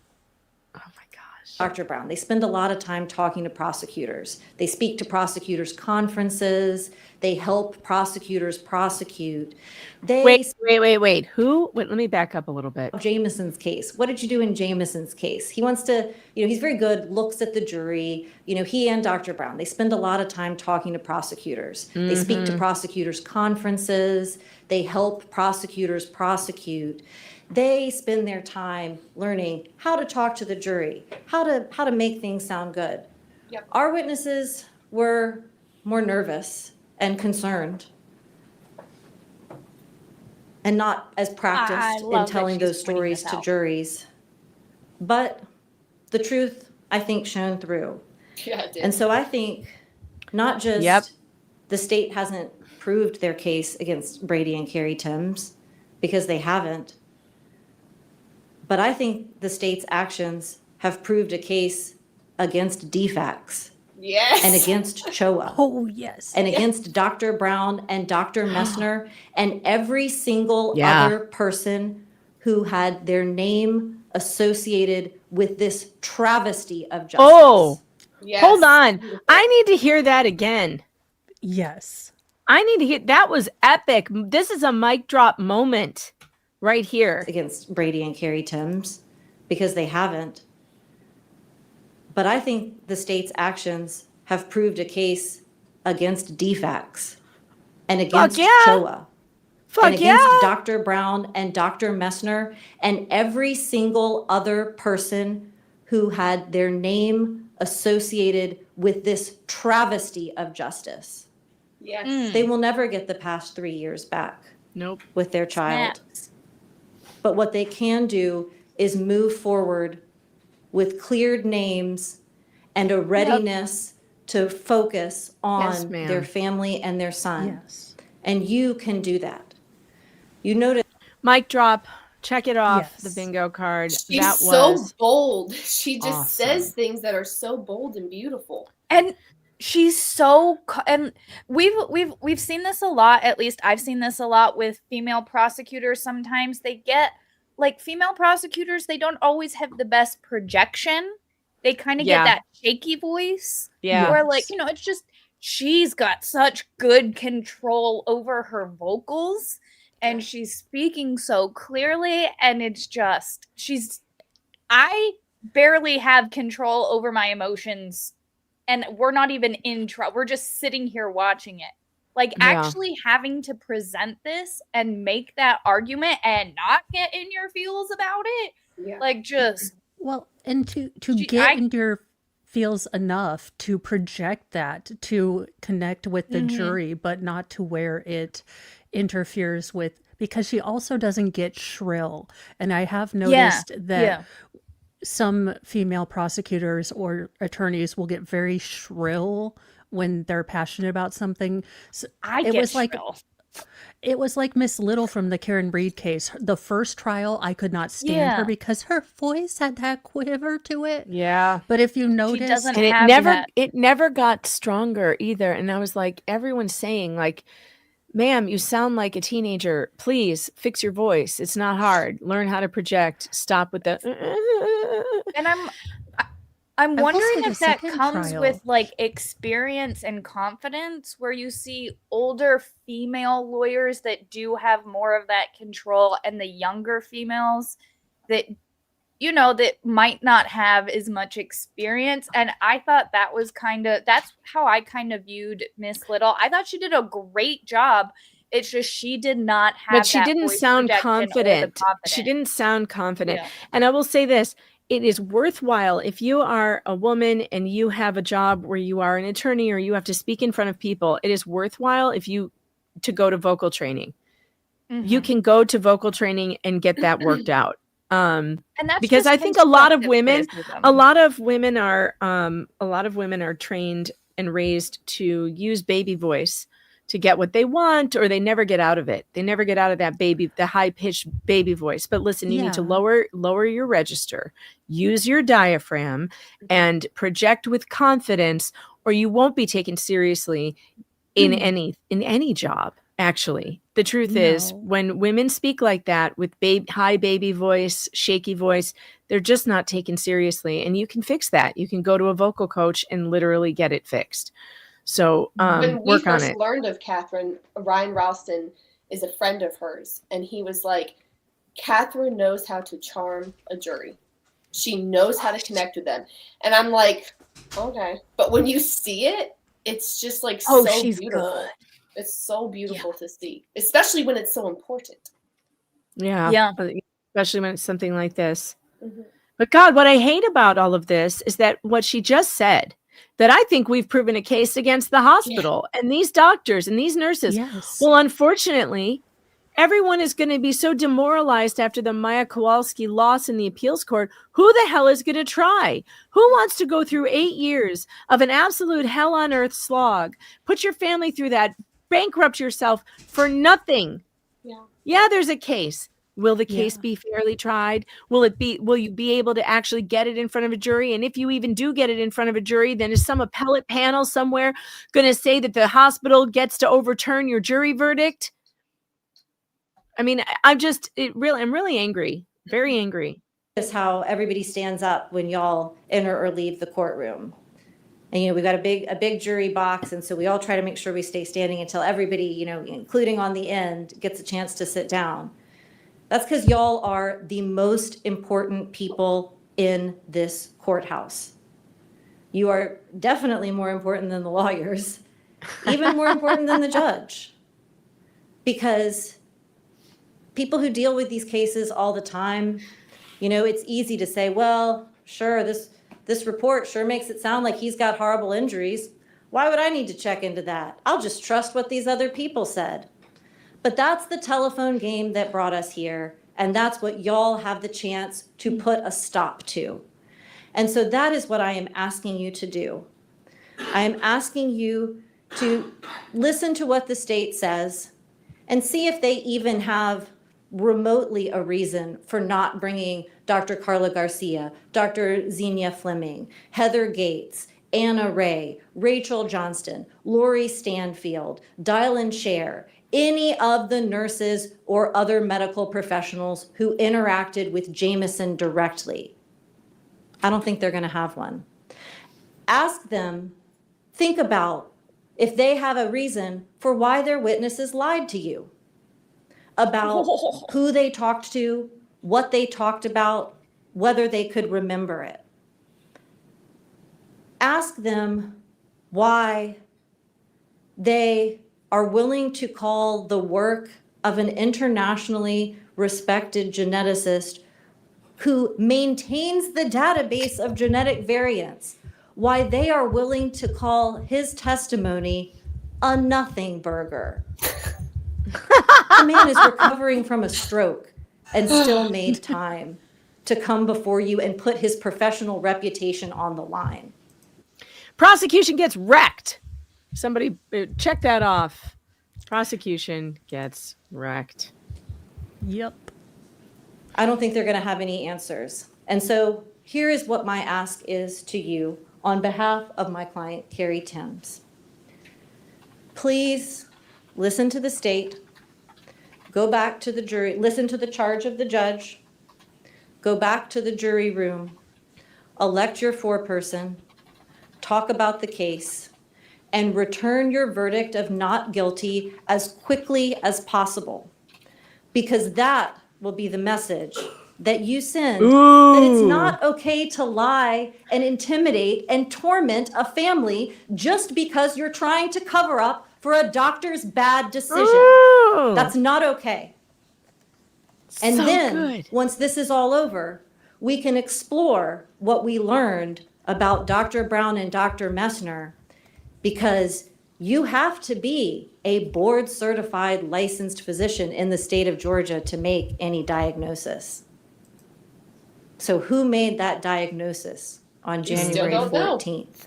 If it wasn't Dr. Brown and it wasn't Dr. Messner, who made that diagnosis that stole those people's baby away? The state's not going to have an answer for you. And so that is our humble request. I love that she told them to come back as quickly as possible with their verdict to send a message. I love this. I don't think I've ever heard an attorney. I don't think I've ever heard an attorney say that. And that's a risky move. That's a risky move because sometimes, somebody on that jury might think, well, wait, we need to take our time and really look at things. But she's all like, you know what happened. You here. already know. And here's another way that you can give them the big finger. You come back quickly. You come back. You don't even sit around and talk about this. You all look at each other. You go, they're not guilty, right? Yep, let's go. Yeah. Like that's risky, but I kind of love it in this case because it is so fucking obvious. And the state not only dropped the ball, but like she said, hid the ball. Who made the diagnosis? Yeah. We don't know. We don't know. Immense gratitude for everything that y'all have been through and everything that you have brought to this process. Thank you, and we humbly request a verdict of not guilty for both Carrie Timms and Brady Timms. Thank you. For Mr. Hood. So good. Oh God, here they're gonna let this woman do the closing statement. You gotta be kidding me. You've got to be kidding me. I can't handle this. I feel like I need to go get my medical meme. after this. We need a meme break.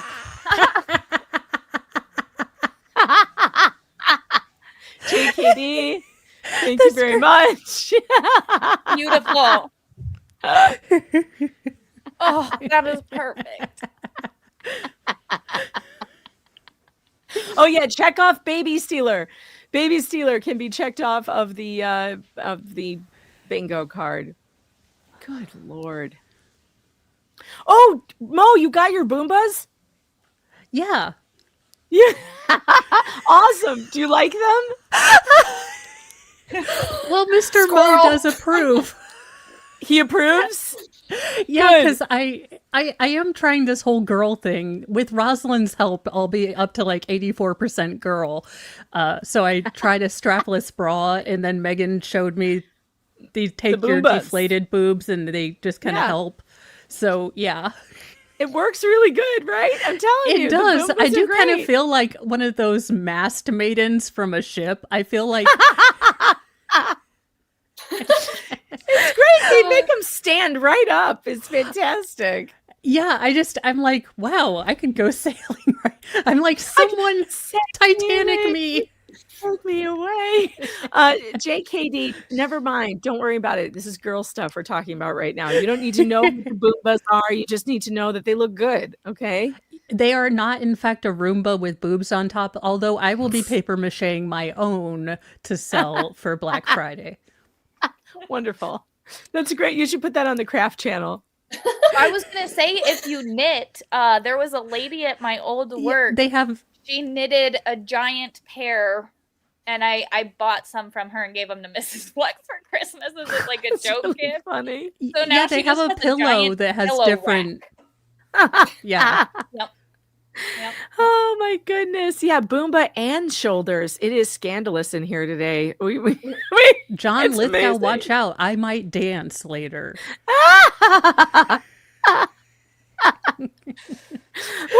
Oh no, boob talk. Have to hide the stream from the wife. No, the three men in the stream are like, gosh dang it, y'all. Could we just have one day like, where I'm at work? A boob warning. Warning, gonna talk about is tit boob talk? stuff.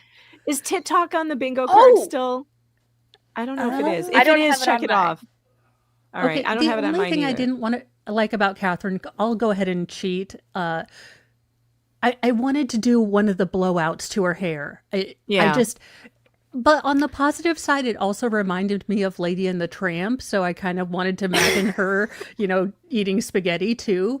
So there you go. Yeah, I mean, look, it's not my favorite court hair, but also I liked that it was out of her face. It wasn't hanging in her face, so I could see her face clearly.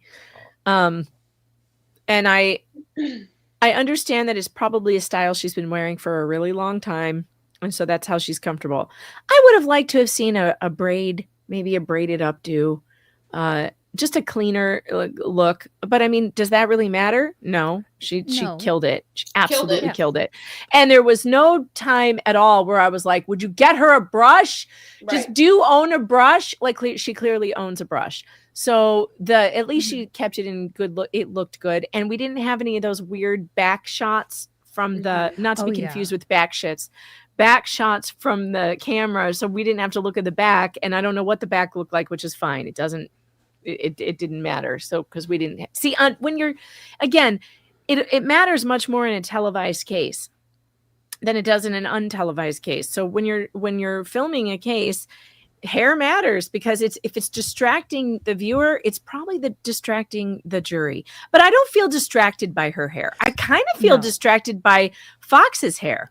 I'm distracted by this baby hair. doll hair has always bothered, and y'all, I've said it from day one. My only the only thing I think hair should be always up and pulled back in court because you're at war.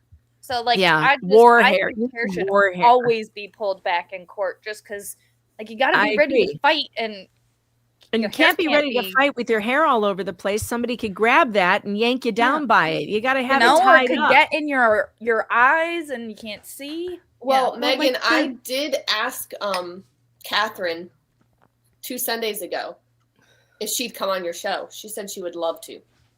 Oh my God! I would love to have her on. She said she would love to. So that would be wonderful. Did Steve, which wouldn't make sense until we do the Hernandez, but he said he would as well. So great! When do we have a timeline on the Hernandez footage? Jeb is working on it, and he said that what he can do is probably at least get opening statements going. He may not have everything at one time. It may be more kind of slow and methodical. So it depends on what you want to do. Well, what I would really like to do is get my hands on all of it. That's what I want. I want the stuff that when the jury's not in the room. You will hear that for the Hernandez because thank God. Remember for here they had the white noise. You couldn't hear anything. For the Hernandez, the most important parts of this trial are when the jury is out of the room because the judge was trying to keep evidence out. It was so freaking stressful. Oh my God, it's the most stressful That's a lot of trials where the most important thing happens when the jury's out of the room, and that's what I want to see. I want to see that badly. Yes, you will for the Hernandez case. It's all right. Really good testimony. I'm not in any hurry to get the trial footage, but I would like to have it like this one was, where I can every day play another one. Right. I don't want to be waiting several days in between. Okay. Because I feel like that'll take longer. So if I would rather have it all up there. Sure. Okay. Well, he said, and he might be watching. Jeb jumps on sometimes. He said he'll do his best. He's helped You Are the Power out so much by doing. We appreciate you, Jeb. For nothing. We totally appreciate you, Jeb. Thank you for all your hard work in getting this footage out there and for your Think work on about the how documentary. great it is that people can see this. Like the fact that It's he was willing amazing. to do it, you would never get to see all these awesome moments. And it's amazing that they got permission to do it, because sometimes, like in the Laura Owens case in San Francisco, the judge says absolutely no cameras, not allowing it, wouldn't even let me have a still camera to take photographs. I can't believe Forsyth County didn't object to it. Like I cannot believe that judge was like, sure, you can video how horrible I'm going to be. Well, unfortunately, he'll probably never say yes again after I get done with him. No. Definitely hope so. But we have it, so that's the good news, and there's nothing you can do now to stop it from being shown. Did the Hernandez people get their kids back? Yes, they did. They got baby Emma and their Aria back. But it was a long time, and it was very difficult, and their lives were totally upended. I mean, it's just a different trial. You're going to see, like, there's not as many entertaining parts, to be honest. I mean, you'll be able to make fun of the prosecutor, and you will hate her hair. Oh, my God. She does not own a brush. She does not own a brush. Oh, wonderful. I love it when they don't own a brush. Rosilla's Realm says, speaking of moist, where's that Riverdance coverage? I am working on it. I am editing it. I am, in fact... should we show them a tiny portion of it? Or should we wait? Should we wait? I feel like maybe we should wait. I don't want to wreck it. Listen, I'm editing it now. I still have to Rosalind may or may not be getting me footage. She hasn't had surgery on her leg and has stitches, and it is freezing in Texas right now where she is. It's very cold, and she's coughing, and I don't really want her to get into water. No. So it just turned out that maybe she's not going to be able to get it done, or she might do green screen. We'll see. But I want to have it done by tomorrow. That's my goal. So if she doesn't get it to me, probably tonight, where I'm just going to go ahead with what I have probably.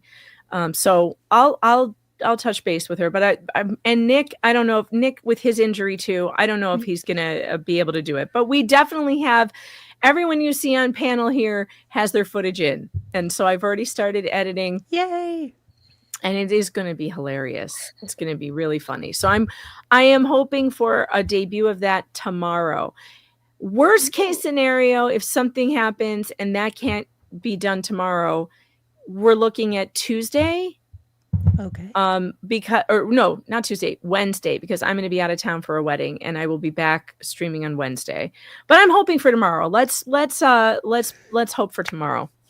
I think I can get it done by then, and I'll talk to Rosalind and see what she's planning on doing. So no worries, chat. It's on the way.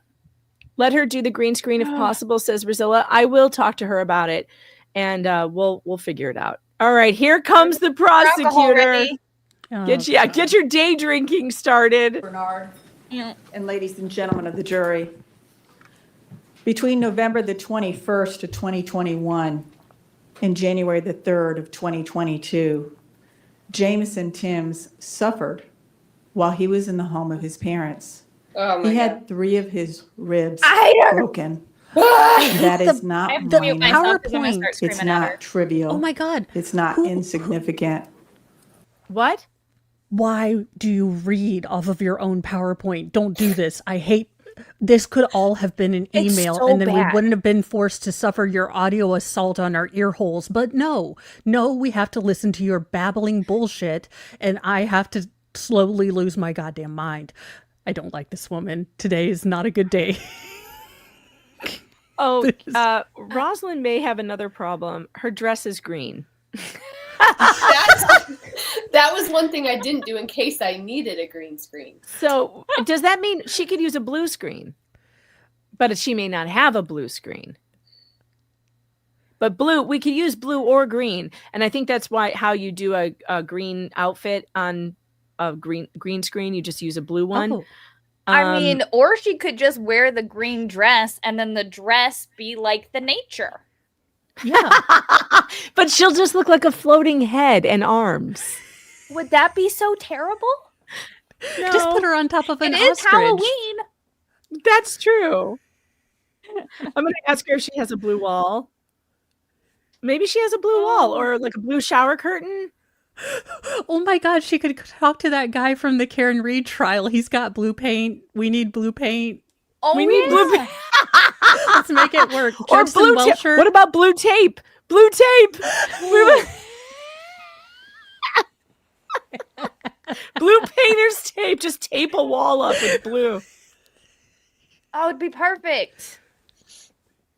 Oh my God. I'm just going to tell her, if you can't do this, you can't do it. Don't go to too much trouble. We're but if fine. Megan can make mine work with like 50 people watching, she can make anything for you work.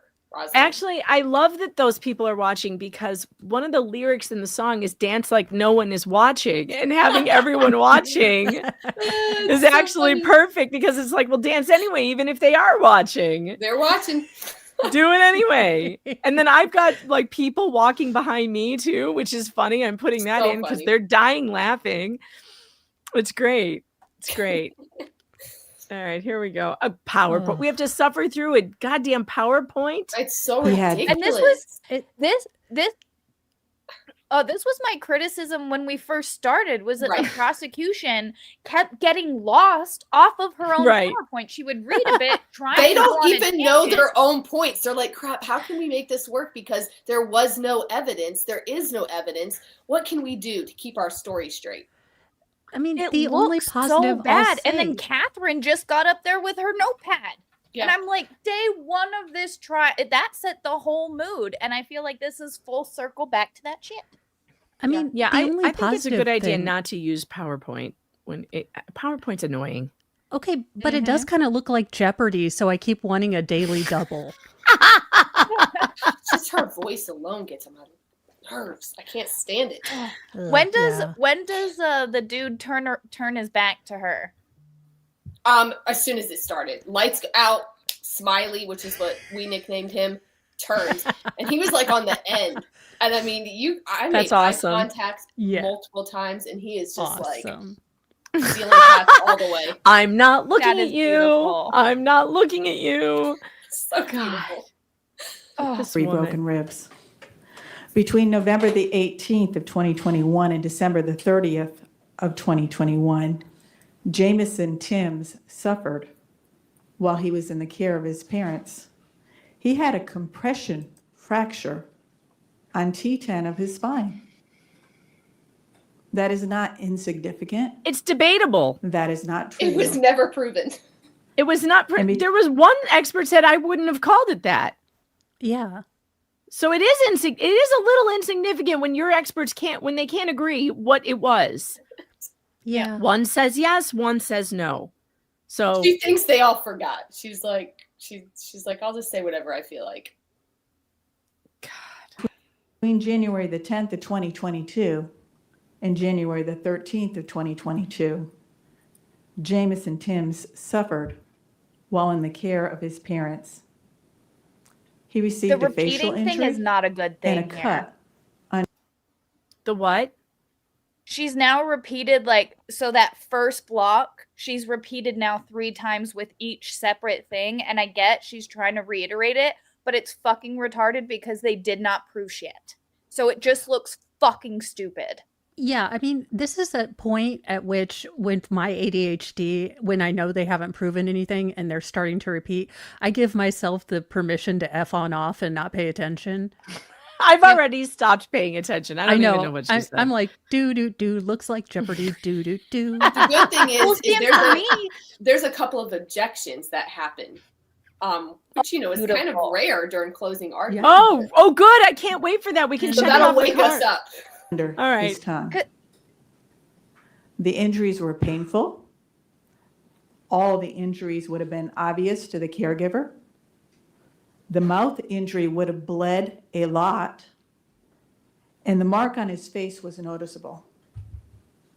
Well, that's why she But took it it to always the makes doctor. sense. Why You she bitch. brought him in? That's why I was she gonna took say, probably him why to they the fucking doctor. went to the hospital. Nobody did she pretended went they didn't see it. Oh my God. Where was the squunching? Wherefore art thou squunching? Get squunched. Check Get squunched. squunched. Squunched. Get squunched. Oh, have we got to annoying hand gestures yet? Oh, good Lord, what is this slide? Someone thought that they were great. This is like when I do a thumbnail and I think I'm really genius and it ends up looking like spasms of insanity on This is almost as as bad as the thing with the arrows on it for the investigators.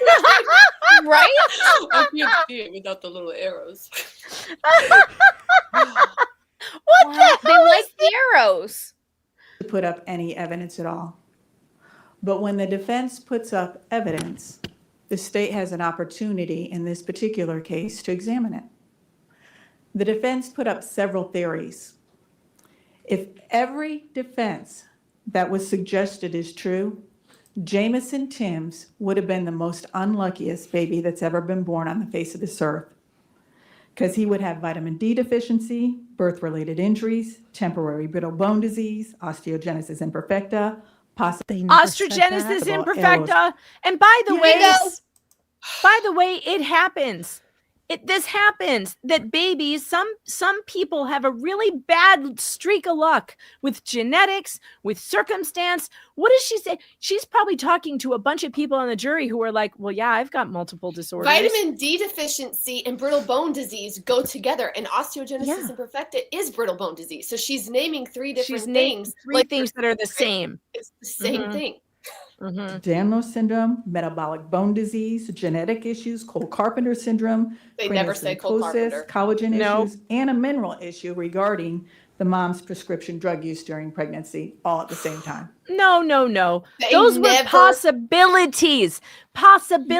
Not he has all of these things. We should have looked into all of these things. Could it be this? Could it be this? He could have this. He could have that. It's not cut and dried that this is non-accidental.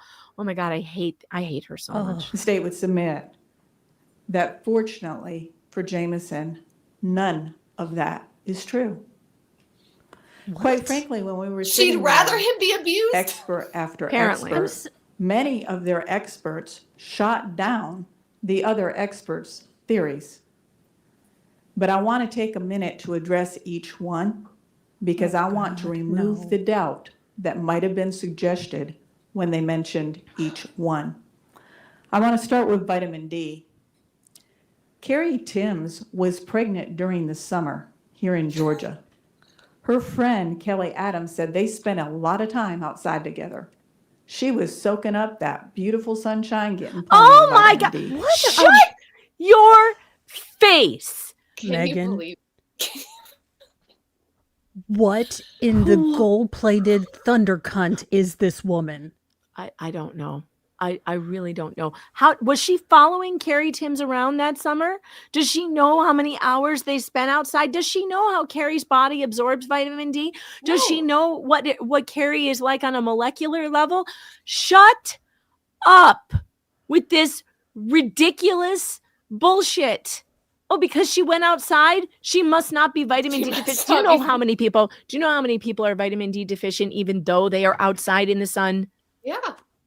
I mean, okay, well, I don't go in the sun. When I was in the service, I worked in the motor pool every day. That was 24, you're in the sun every day in El Paso, Texas, and I still had a severe vitamin D deficiency.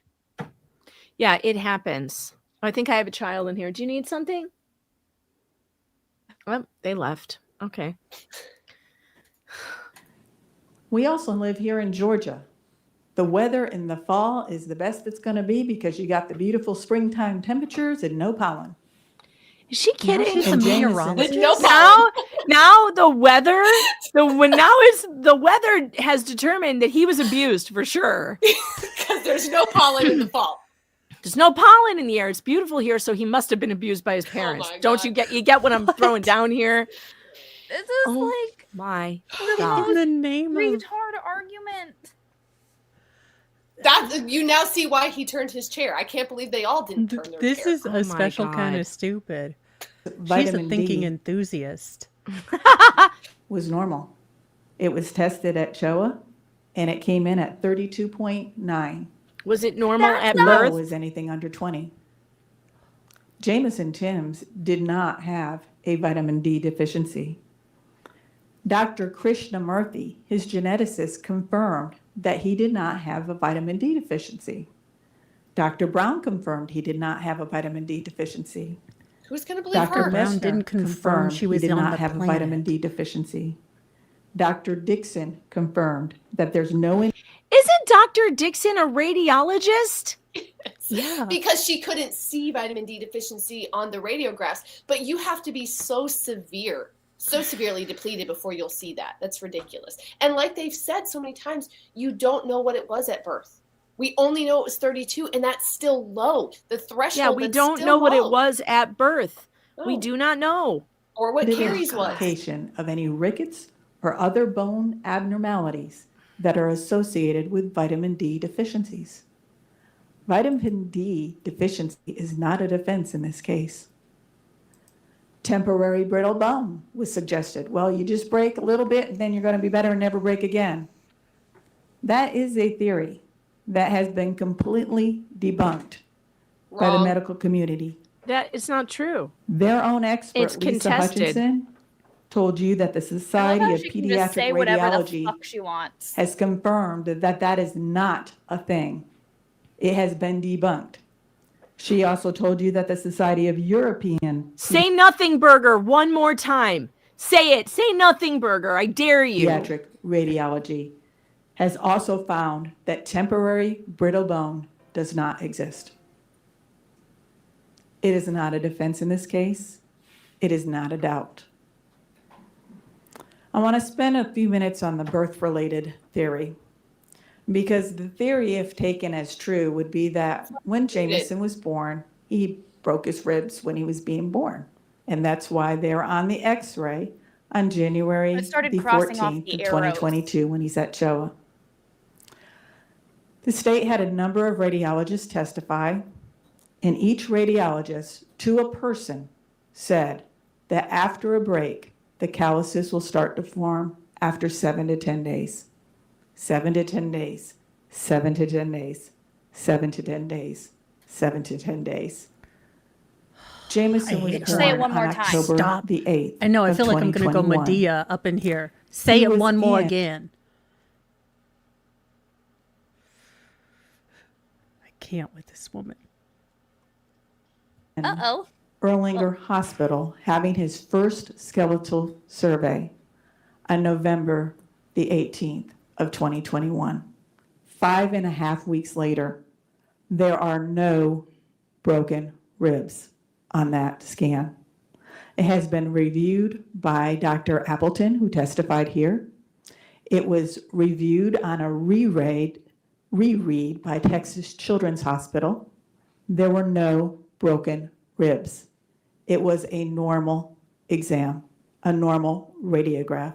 And in this particular situation, we are fortunate because when you have a break, it is the standard practice of all the hospitals to turn around and have a. I'm sorry. I had a kid raid. She stabbed herself in the eye with her finger. Ow. It doesn't look good. Supposed to do that. No, it doesn't look good. It's a big. She accidentally stuck her finger in her eye and her nail scratched her eyeball. Ow. I think she's fine. She's not dying, and we may have to go get it looked at later. You're not dying. She goes, "Wow, thanks." But you're not dying. Yeah, you need a cork on the fork, though. Maybe. Oh, gosh. Cork on her finger. Cork on the finger. She's gonna have to wear those mittens again. No more nails for you. The baby. I'm just mittens. kidding. No, she's getting upset with me. Oh no. Oh no. Another exam 2 weeks later. They do that because you could have some very minor fractures that are not visible on that first scan. And when he went back in on December the 8th of 2021, he again has normal exam, no broken ribs. Why is that important? Because when Dr. Hutchinson testified, she's the only one who did not say 7 to 10 days. In fact, she said it could be up to 6 weeks before it would appear on an x-ray.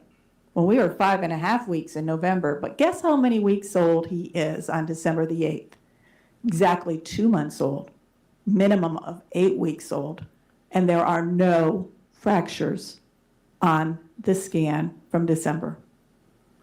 He did not have birth-related fractures on his ribs.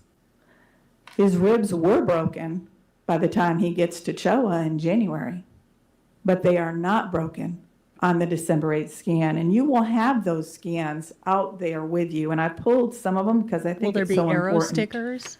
For a matter of perspective, 6GG is the scan from CHOA that shows the 3 broken ribs. And you had multiple times to see large on the screen, the bulbous at the end, that is where the body was putting callus around that fracture. You will also have back in the jury room with you 5B. 5B is the Judge is chest looking at the jury. X-ray from Erlanger that was taken in November that shows his beautiful little ribs that have not been broken. You will have back in the jury room with you 5AA, which would be, again, the chest X-ray that he had taken in Erlanger that was read by Dr. J. Coleman that shows his beautiful little ribs, and none of them are broken. But as I indicated, you will also have with you 6GG, which will be the January scan from CHOA that shows the 8th, 9th, and 10th rib with the callousing around the bone. You will also have back with you 6GGG, which is going to be the February scan, which shows that, unlike what Dr. said, that it's not healing normally, that's why it's so bulbous. By the time we get there on February, for the February exam, his little ribs are beautiful again. And that is going to be on 6GGG. Stop saying beautiful and ribs. You'll have an I can't tell opportunity if you to want pull it that out of the Applebee's evidence, riblet examine or it yourself, basket and see or that Look, this- she's making a big mistake. She is not answering any of the questions that were brought up by the defense. She is avoiding it completely. She's not speaking to the closing arguments that she just heard. Well, She Megan, is the PowerPoint was already made. She doesn't Right. know how to. She doesn't know how to use thoughts. She didn't pivot. She didn't pivot, and she really should have, because this whatever she's doing right now, the jury, they've already made up their minds about the X-rays. Because here's the deal: I don't care what the X-rays show. I'm pretty convinced that hospital acted maliciously towards this family, and that's all that matters. Mm-hmm. So whatever X-ray, I'm done with that. I already saw Indiana Bones show me the X-rays, and I believed him. I believed what he said. So you person standing there holding up X-rays, and like you who are a lawyer and not an expert, I don't care what you have to say about X-rays anymore. I'm done. I'm done with the X-rays. We're done with that. And she doesn't know that. She's not reading the room. She should have attacked the defense's closing arguments, and she's not doing that at all. Nope. She didn't know how to. No, I am going to dip out at this time because I did promise Mr. Moe I would go be among the people. And Okay. I kind of want the people at the steakhouse in our neighborhood to think he's cheating because, I have the wig on. So, gonna start some drama. You like, where's your husband right now? Yeah, you should start she's going to start the gossip in town. This is going to be great. The beauty shops are going to be buzzing. Yep, there's going to be a country song about me very soon. All right, Mo, you take care. Have a great Bye, rest of your Mo. day. See ya. Go subscribe to Mo in the Deep End, everyone. Rob Pate, thanks for the 10. Ugliest first 15 minutes since coverage began, and that's saying a lot. But yeah, we have this wonderful and intelligent and caring lawyer that I've ever seen on YouTube. Yep, we love her. Rob Pate, again, thanks for the 5. Well, my last super chat didn't hold up well, less than an hour and a half in when Broom Lady took over. Yeah. Here we go. Child's ribs healed beautifully. I want to point out also, in connection with the hypothesis that it was a birth-related injury, that you can't have a compression fracture in birth, because compression fractures You did it to him when you occur squunched with the him. Squunching. And with the She said birth, squunching. if anything, they're pulling to get that baby out. Compression fractures happen with the squunching. Well, you did that when you were taking all those x-rays. You squunched him. You put him in the baby squuncher. You did it. You did it. You did whatever that. They squunched the baby, and I can't believe she actually said squunch in closing arguments. I can't. It's the great squunching. We have to hear that again. That was funny. There's pulling to get that baby out. And with the birth, if anything, there's pulling to get that baby. Whoops. I got to go back. Because compression fractures occur with the squunching. And with the birth, if anything, there's pulling to get that baby out. In this particular situation, the state would submit it is scientifically impossible for this particular baby to have broken his ribs in childbirth because they are not on the November scan, and more importantly, they are not on the December scan, some 2 months later. So even by her own testimony, which she's the only one who doesn't say 7 to 10 days, she said it would have showed up at 6 weeks. It is not on the scan that was taken when he was 2 months old. These are not birth-related rib fractures. The state submits that that defense does not hold water. As to the metabolic bone disease, you did hear from Dr. is an orthopedic surgeon who explained to you that after his retirement, he took an interest in going to underdeveloped countries and to learn what he could about the situations that people there that aren't getting fed properly and things like that, and how it affects the bones. And after his travels, he came back and studied all that he could. That was essentially what he told you. He is not a radiologist. He did not go to radiology school for the 5 years that Dr. Lisa Hutchinson did from the defense. He is not a pediatric radiologist. That is, he did not have the additional 1-year training that Dr. Coleman and Dr. Dixon and Dr. Lisa Hutchinson had. He's never sat for boards for radiology to get certified. But he comes in here to court and tells you that he and only he can see metabolic bone disease on the scans that were read by Erlanger Hospital, Children's Healthcare of Atlanta, and the rereads that were done at Texas Children's Hospital, and quite frankly, Lisa Hutchinson. He said this metabolic bone disease is so obvious that a medical student should have been able to see it, that it just jumps right out at you. And I specifically asked Lisa Hutchinson, did you see any metabolic bone disease? And she said, no, I wasn't looking for it. She wasn't looking. That wasn't her job to look for. She said, well, I wouldn't have used an x-ray to see flared ribs anyways. I would have done a different type of exam if I was looking for flared ribs. Bring in the duck. Which sighting can be checked off the bingo Appleton, card? Who read the original scans at Erlanger, I hate that they're allowed to mistake testimony. Did you see any evidence of metabolic bone disease? And he said, no. And I went down the list. Flared ribs? No. Cortical tunneling? No. Was his sutures closing too soon? No. Nobody said his scans otherwise. were reread by Texas Children's Hospital. They agreed with Dr. Appleton. Then you heard from Dr. J. Coleman. He was my radiologist that's actually a pediatric radiologist that had to testify via Zoom. Normal exam. Specifically asked, did you see any evidence of metabolic bone disease? No. Flared ribs? No. Cortical tunneling? No. All of the different terminology that Dr. eventually used. No, no, no. Normal exam. Dr. Paula Dixon did the first read at CHOA. Did you see any evidence of metabolic bone disease? No.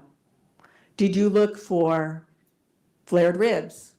There are no flared ribs. Did you see any evidence of cortical tunneling? No, there is not. Did you see any femur bones hidden in bones? No. Did you look specifically at this one section? Yes. Did you see it there? No. went through the exact report. No, no, no, no, no. Her scans were reread by Texas Children's Hospital. No mention of metabolic bone disease, agreed with her analysis. There's another set of scans. The judge is falling asleep. The judge is like, I've had enough of this. I'm so irritating. I've lived listening too to her. long. I've seen too much. She's boring the fuck out of me. Oh, so is the bailiff. Look at the bailiff. Even the bailiff. Look, everyone's like, when is this gonna be over? Done by Dr. Dixon from February. Again, any metabolic bone bailiff's like, disease, any "Stay warming in awake. bones, anything Stay at all. awake. No, Stay awake." no, no. Jameson was back at CHOA in June. It was read rather by a different one that was tendered through Dr. Krishnamurthy. Was there any evidence? No. Their own Lisa Hutchinson did not see evidence of metabolic bone disease. She said, I didn't know anything at all about the case. I'm sitting down blind looking to see what I could find. She did not find metabolic bone disease. There are 7 radiologists against Dr. and the radiologists do not see metabolic bone disease in this case. The state would submit they have not proved metabolic bone disease. Oh, they don't have to prove In anything. addition, when Dr. Krishnamurthy arranged for his bone density scans, they are normal. Ehlers-Danlos Syndrome was hypothesized, I think, in an opening as a potential defense. First of all, Carrie Timms does not have EDS. She was examined by Dr. Kathy Stevens. She was given the She was not Beighton Kathy scale. Stevens. She could only score a 2, and that was That is so This is- freaking infuriating, this is so man. frustrating. She did not score a 2. She It scored wasn't like her an 8. doctor. It wasn't even her doctor. Right. There was no, Carrie didn't fill out any paperwork, nothing for this woman. That wasn't a real evaluation. Like, and Bullshit. I don't understand how she as a doctor is even allowed to say that when she didn't like examine her or like what, like, I don't get that. Yeah. for her elbows.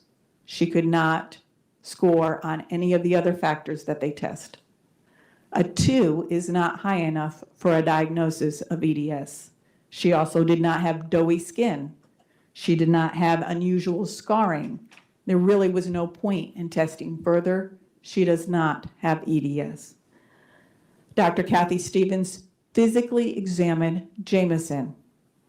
Number of things in play. Number one, he did not have doughy skin at 8 months old. She also said that babies and children cannot be diagnosed with EDS. They can't be diagnosed because they're already bendy. If So you've ever clearly changed it a means they don't have child's it. diaper or hold them and they flip on back, babies can bend in all sorts of shapes and sizes. Bendy babies. I Doesn't think mean we they already have checked that EDS. off. They're just very bendy. I would also submit that even if This is a terrible closing argument. It's This is terrible. bad. It's painful. She hasn't It's said painful. she hasn't said one thing that's landed. It's really bad. I feel so. I'm almost feeling sorry for her. Does it really go on this much longer? Ugh. Like for real? This is Like, a we- worse version of the opening arguments. We may not even finish this today. I have to leave to take my know. kid to school. I So gotta like pick up my kid. yeah, like we're not even going to finish this. Like I'm so bored by it. Oh, I know what we can do. We can speed her up a little. Yeah. God, 'cause she's way slow. Let's try 1.25. states But not in a and cool eventually way. he grows up to be diagnosed Yeah. with EDS, broken bones is not one of the criteria for an EDS diagnosis, particularly for hypermobile EDS. It's not a factor, non-factor. It's not what it causes. It might cause your joints to be loose, but it doesn't break your bones. The state would submit the floated theory of Ehlers-Danlos Syndrome was not at issue in this case, and the state has rebutted that. I want to spend probably, like the other attorneys, more of my time on genetics. There are two main I love that genetic it's so sites terrible. that account It's for most beautiful. OI or osteogenesis imperfecta cases in the United States and the world. One is QAL1A1. His is normal.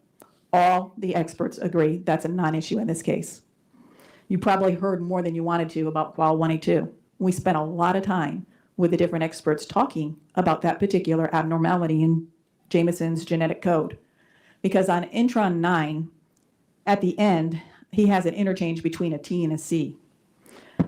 And when I was cross-examining Dr. Pauls, and there are many of you, there is one of me, and I'm taking notes the best I can, but I specifically asked him about that particular receptor site because he had testified previously on direct that it was a non-factor because the site was not likely to alter mRNA splicing. So I asked him point blank, That's not how it works. are you saying that we're basically wasting our time talking about this? This is not the cause of his OI. And the state would submit, he said, yes, this is not the cause of his OI. Now, he went on to hypothesize that there are many, many, many other kinds of genes that were never even tested that could cause OI, but this one did not. We had wasted our time talking about this intron. He also said that we don't even have the tests that are appropriate. Our labs don't even do the appropriate tests to determine where it comes from. She's leaving that out. She's leaving that out, that he wasn't tested properly. It's just a big would nothing not burger. affect splicing. And if it doesn't affect splicing, it doesn't change the clinical things that could be caused when you have something a little off in one of your genes. His skeletal bone surveys do not show any evidence of osteogenesis imperfecta. He doesn't have curved bones. He doesn't have wormian bones. That was confirmed by Dr. Appleton, Dr. Coleman, Dr. Dixon. Dr. Kathy Stevens specifically said, I am not diagnosing him with OI. He doesn't have it. Dr. Krishnamurthy, after all of these years and all of these tests, is still saying, I would call myself neutral. I cannot say this is child abuse, but I also cannot diagnose him with anything genetic. How does that help your case? It does not. How does that help her case? I can't believe she's repeating this. She's like literally telling the jury, believe Dr. Krishnamurthy, who can't tell you if this is abuse or some underlying cause. Well, case closed. You lose because you have a burden. You have to prove this beyond a reasonable doubt. You just told the jury again about the reasonable doubt. Yeah. Absolutely. You just said you can't prove it one way or the other. But they were loving parents. She couldn't see anything else. This is so bad. This is the worst closing argument I've ever seen. How did she get that award? That's what she told you. She is not diagnosed him with not one genetic thing, period. The judge looks like she's playing solitaire. When it comes to Dr. Krishnamurthy, you also have to look at where is she getting her information. She's checking her Facebook from the page. tests that she's running, which are solid. A test is a test. What it says is what it says. She's getting information and feedback from the family. Well, somebody's had hearing loss.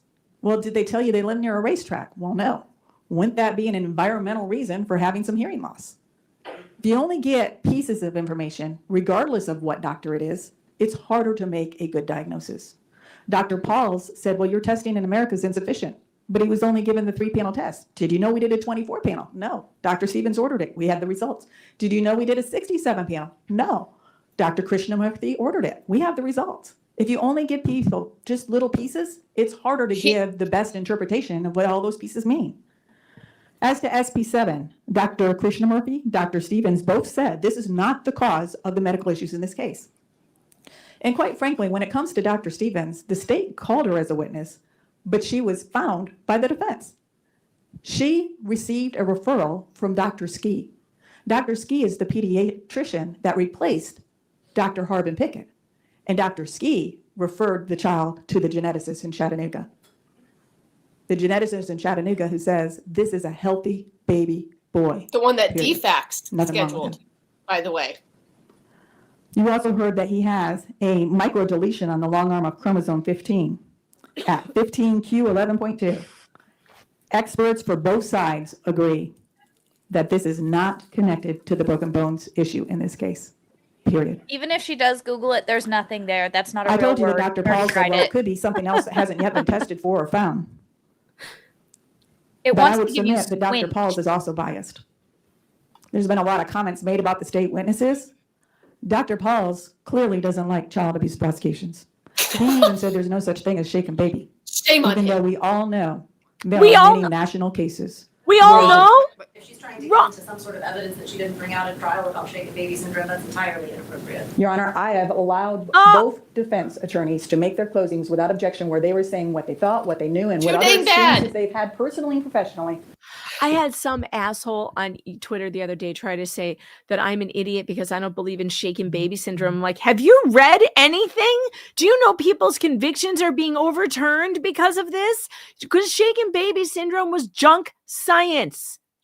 Here's the thing people don't understand. Can you shake a baby? Yes. You can you hurt the baby when you shake them? Yes.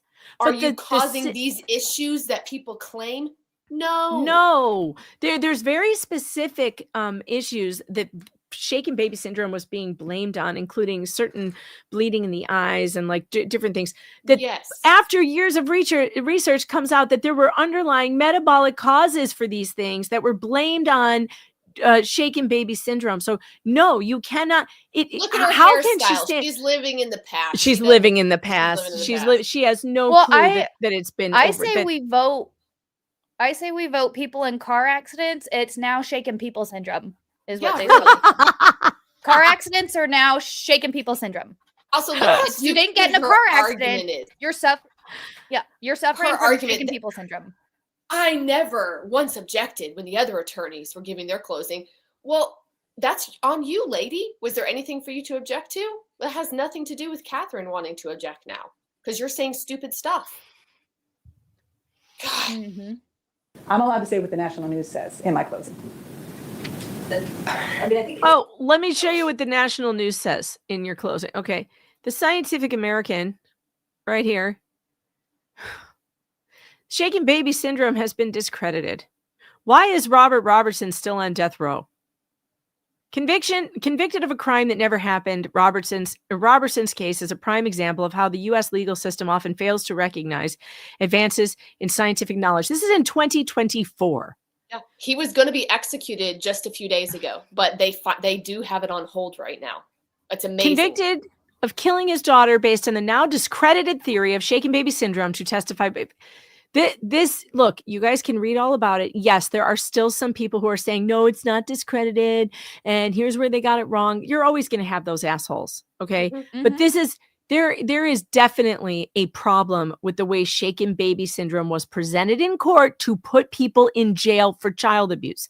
And that is being recognized now. His death row conviction has now been stayed. So there's I don't know what happened. Did it get overturned? That's been a year ago now. So he was supposed to be killed just a few days ago. It got stayed once, and then he got put back on a new date for a new kill date, and then it got stayed again just recently. It's so interesting. We need to read about this later, but yeah.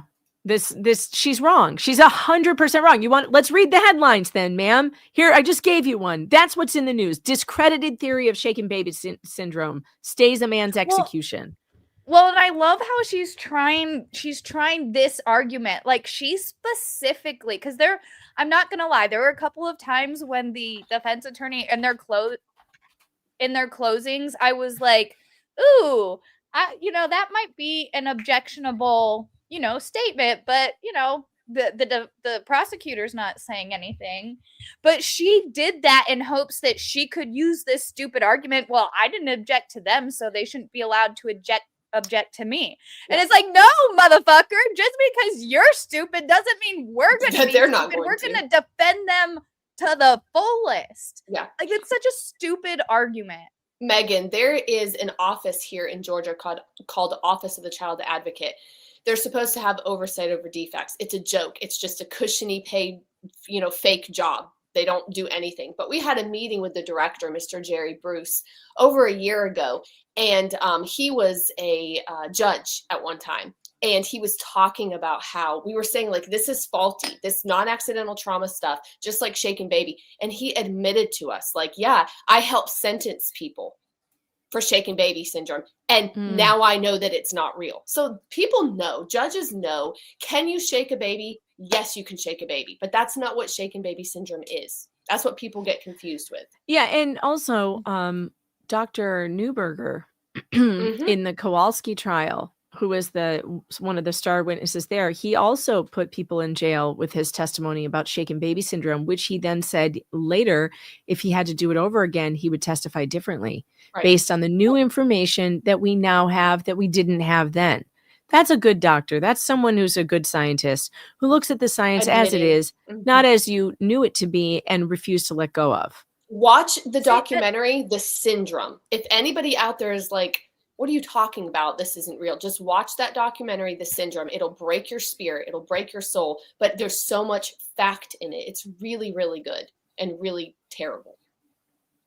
And like, my whole thing was like, I don't understand why we're giving medical diagnosis to abuse like cases, like with shaken baby or with Munchausen by proxy. Like, those aren't medical conditions. That is somebody abusing somebody. You can't like it's not a psychological disorder. It's not it's abuse. It's child abuse. Yeah. I don't understand this concept of trying to medically diagnose assault. It just I don't understand it. It's I know, and I wish insane it to wouldn't. me. I wish it wasn't a thing because it causes a lot of problems.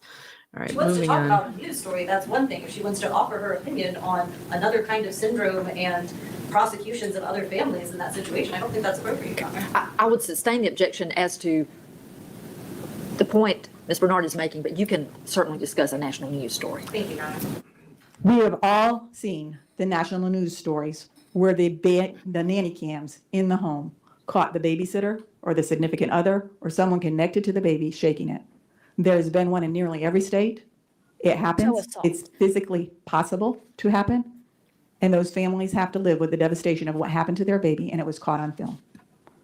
What is? No one said he got. Is biased. No one said that this baby got shaken. So how is this relevant in any way? It's not relevant in any way, and I think the judge made a bad call there. This I would have told her this case is not about shaken baby syndrome. So why are you bringing it up? He is biased against child abuse prosecution. Dr. Paul's opinion at this point is just a guess. Everybody should be biased against it. That Jameson would eventually have craniosyntopsosis where his skull would fuse together too soon.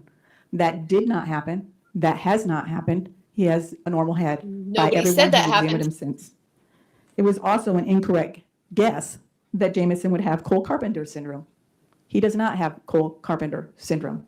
Again, it was It's a guess. a theory. You're guessing too about your squunching theory. Who actually examined Jameson have not diagnosed Jameson with osteogenesis imperfecta.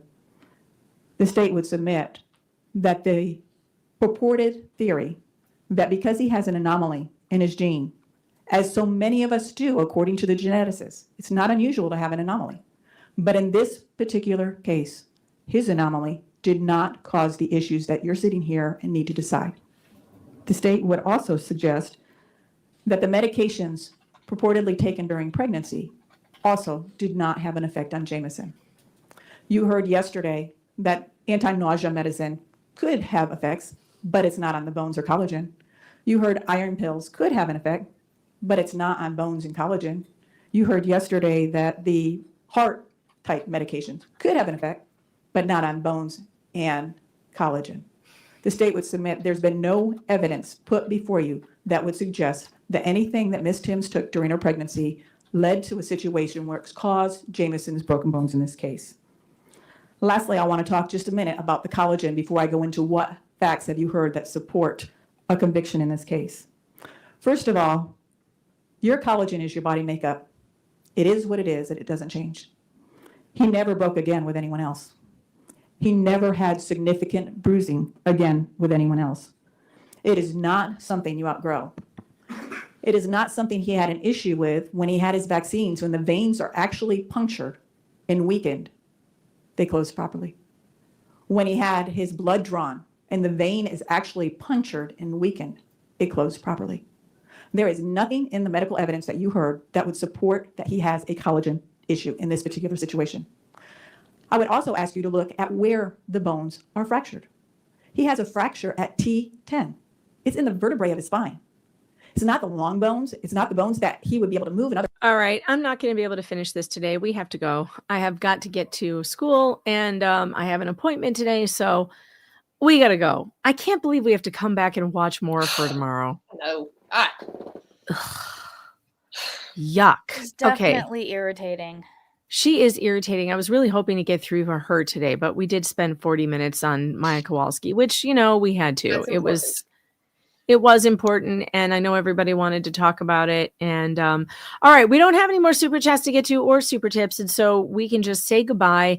And we will see you tomorrow. Be back here. Hopefully, there will be river dancing. Stay tuned. See you guys.